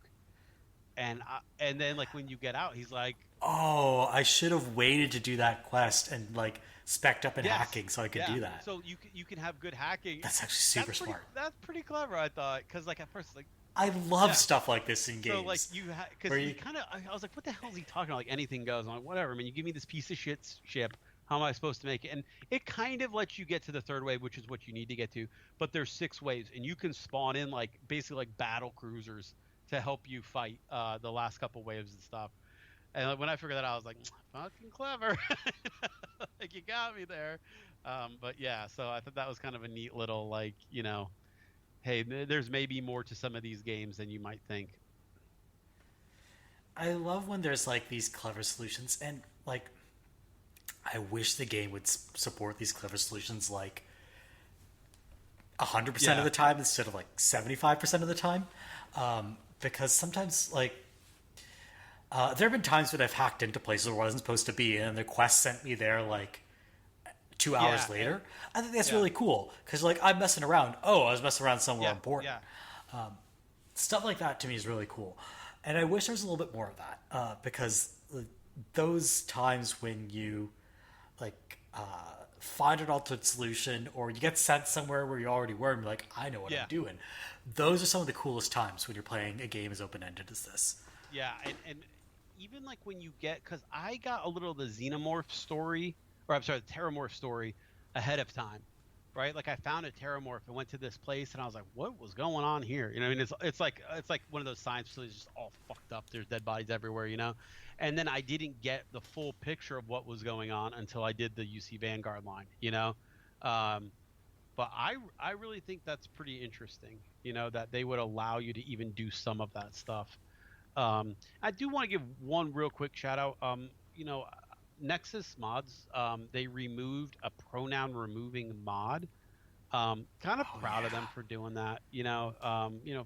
It's not a First Amendment thing. Get over yourselves. And it is like the easiest thing in the world. If it really, it shouldn't bother you, but if it does, it's the easiest thing in the world to ignore. Like, you see it once. Like, quite literally, you will never think about this again after the opening. So bizarre to me. I don't know why people are like. Why you've always been able to choose your gender in a game, like especially a game like this. They're just adding a 3rd option that includes a bunch more people. I'm sorry that this bothers some people. It's so like, of all the stupid things that they can get upset about, it's so easy to ignore. And to make a mod to remove an option of a choice you didn't make It's just bonkers to me. So like when Nexus was like, yeah, we're not going to allow this. Now I've seen Nexus do some pretty cool stuff before, based as the kids might say, like removing Nazi stuff in other games and stuff. They don't usually have a lot of tolerance for mods that they don't think are any good. Yeah.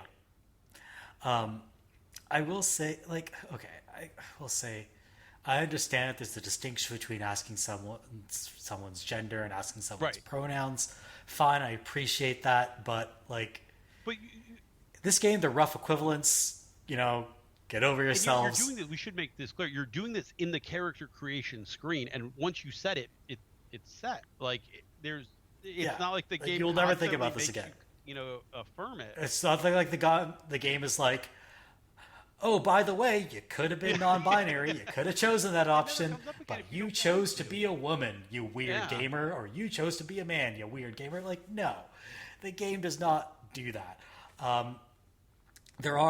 You will meet a small number of non-binary characters throughout the game. One is very intriguing too. I will say, I think is a very cool. I don't want to say cool twist, but like they do something very cool with her gender. I don't know if you've gotten to her yet, but I think it's a very cool twist. Interesting. I'll see when I get there. Yeah, you meet a couple of people, various genders throughout this game. Like, the world is diverse. Deal with it. I don't know how, like, this is so dumb. I don't know. I feel like they do. Our audience is not. Yeah. Our audience is not the people who need to hear this, right?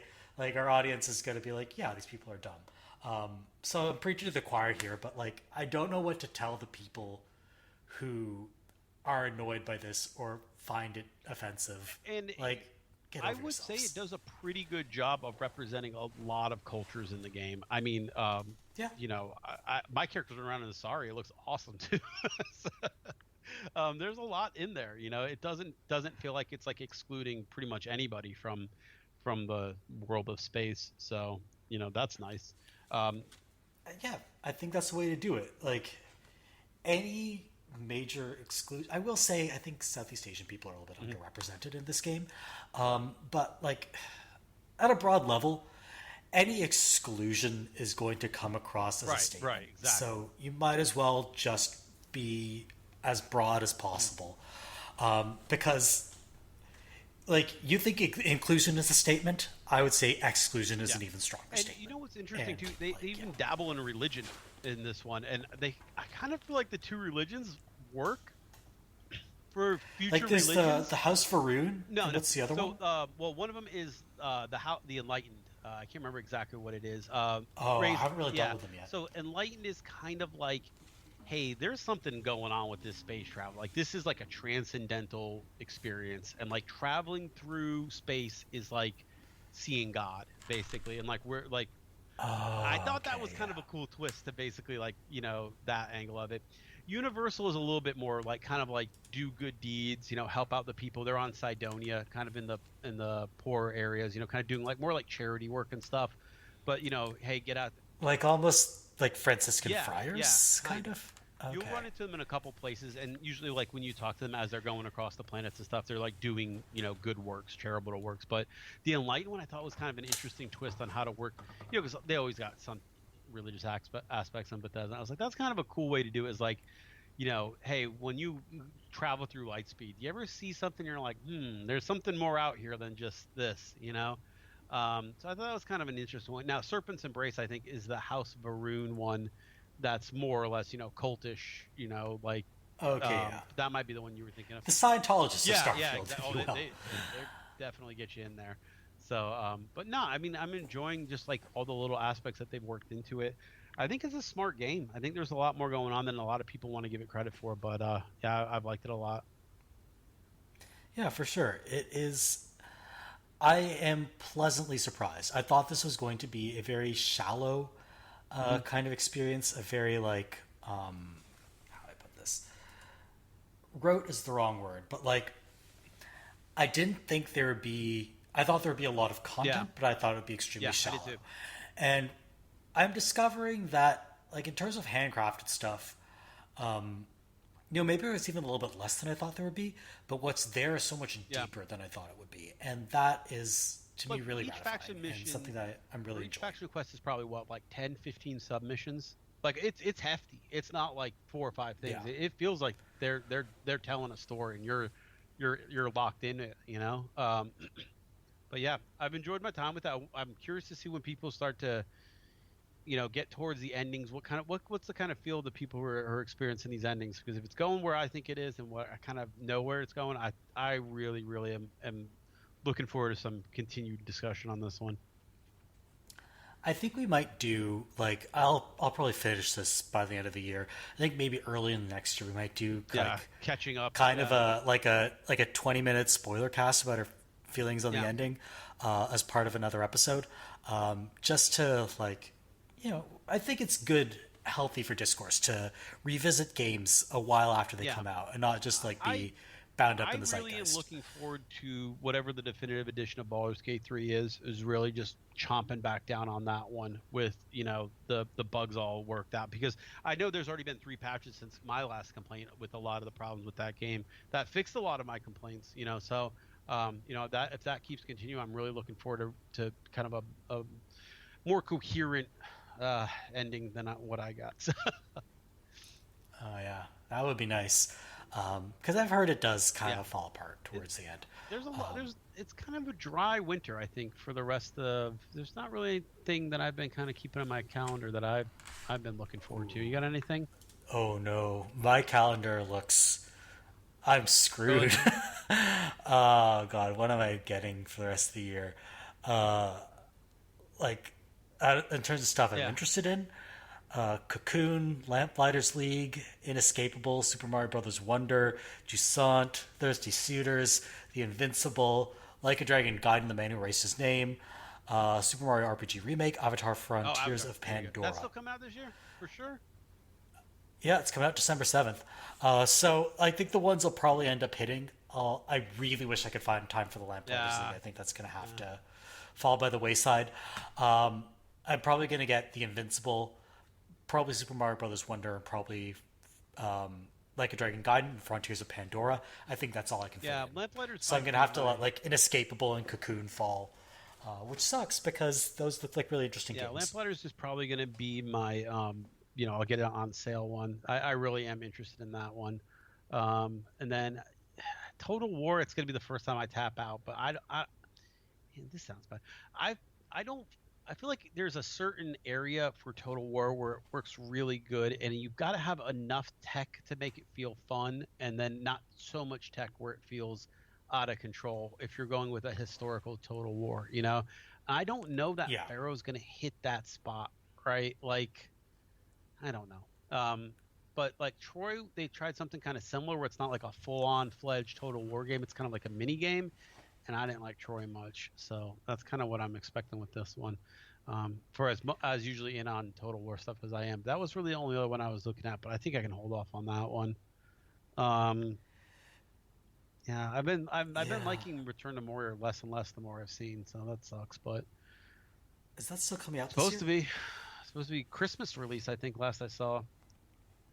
But Oh. something about survival craft I've is, still got Deep yeah, Rock, so I think I'm good. yeah. Um, That one I was hyped yeah, on, I and then like every trailer, it's gonna like less and less and less. So eh, as much as I like Loader, I think sometimes you got to pick your yeah, battles. Like, I'm a huge Digimon fan. I didn't play Survive last year. I think that was for the best. Can't fit in everything, right? Um, like, I'll be super there when the next Digimon story game comes, but yeah. I think I could skip the VN. All right. I think anything else you want to No, mention on no. Starfield? I think if you're on the fence about it, and you get a Game Pass deal. There's always one of them out there. Just give it a couple hours, see if you can make that turn. And it's the kind of game where it's hard to recommend to someone unless they're going to have that kind of like desire and patience to put up with some of the annoyances. But I feel like more people than not that I've talked to have enjoyed what they've done with it. What I'll say is play through the Yeah. prologue. Like, the prologue Yeah. sucks. I'm Yeah, the sorry, it prologue just isn't does. the start of the game. Like the prologue is like Skyrim's. Like you're going to jail for a crime that you may or may not have committed, and then You go to a town and then they send you another town. It's pretty similar to this one. Yeah, like play until you get to the Yeah, at lodge. least. I Yeah. promise you, it turns into a different game after that. And you'll be having a lot more fun once you're actually on the main path as opposed to hanging out with Sergeant Lynn or whatever her name is. So, yeah, definitely give it a Yeah. go. And like, if you don't like it once you've gone to the lodge and played a couple of hours, yeah, that's fine. Not every game is going to be for you. Totally cool. But like, if you were turned off after 45 minutes of tooling around with the prologue, you're like, try it. I promise you, there's something interesting here. Yeah, exactly. All right. On that note, if you'd like to keep up to date with this very podcast, you can follow us on our website at avocadogamescast.wordpress.com. On that website, we post every episode. There's a link dump that fact checks some of the stuff we say. You can also subscribe to us on Apple Podcasts, Google Podcasts, and Spotify. And the best part is you don't owe any royalties to anyone, and neither do they. No 20-cent fees for listening to our podcast. Yeah. So go ahead and try You gotta that. subscribe to us. Subscribe to us so we earn Lifetime nothing. pass. Yeah. No fees being paid to Unity. We promise you. Just search for Avocado Gamescast on any of these platforms. You'll find us. And we mentioned the Avocado in the intro and throughout the episode. That's a community that spawned this podcast. They're available at the-avocado.org. Wonderful community full of people talking about pop culture, their daily lives, food, music, all sorts of fun stuff. Video games as well. So check them out. All right. I think that we can call this episode to a close. Thank you for listening.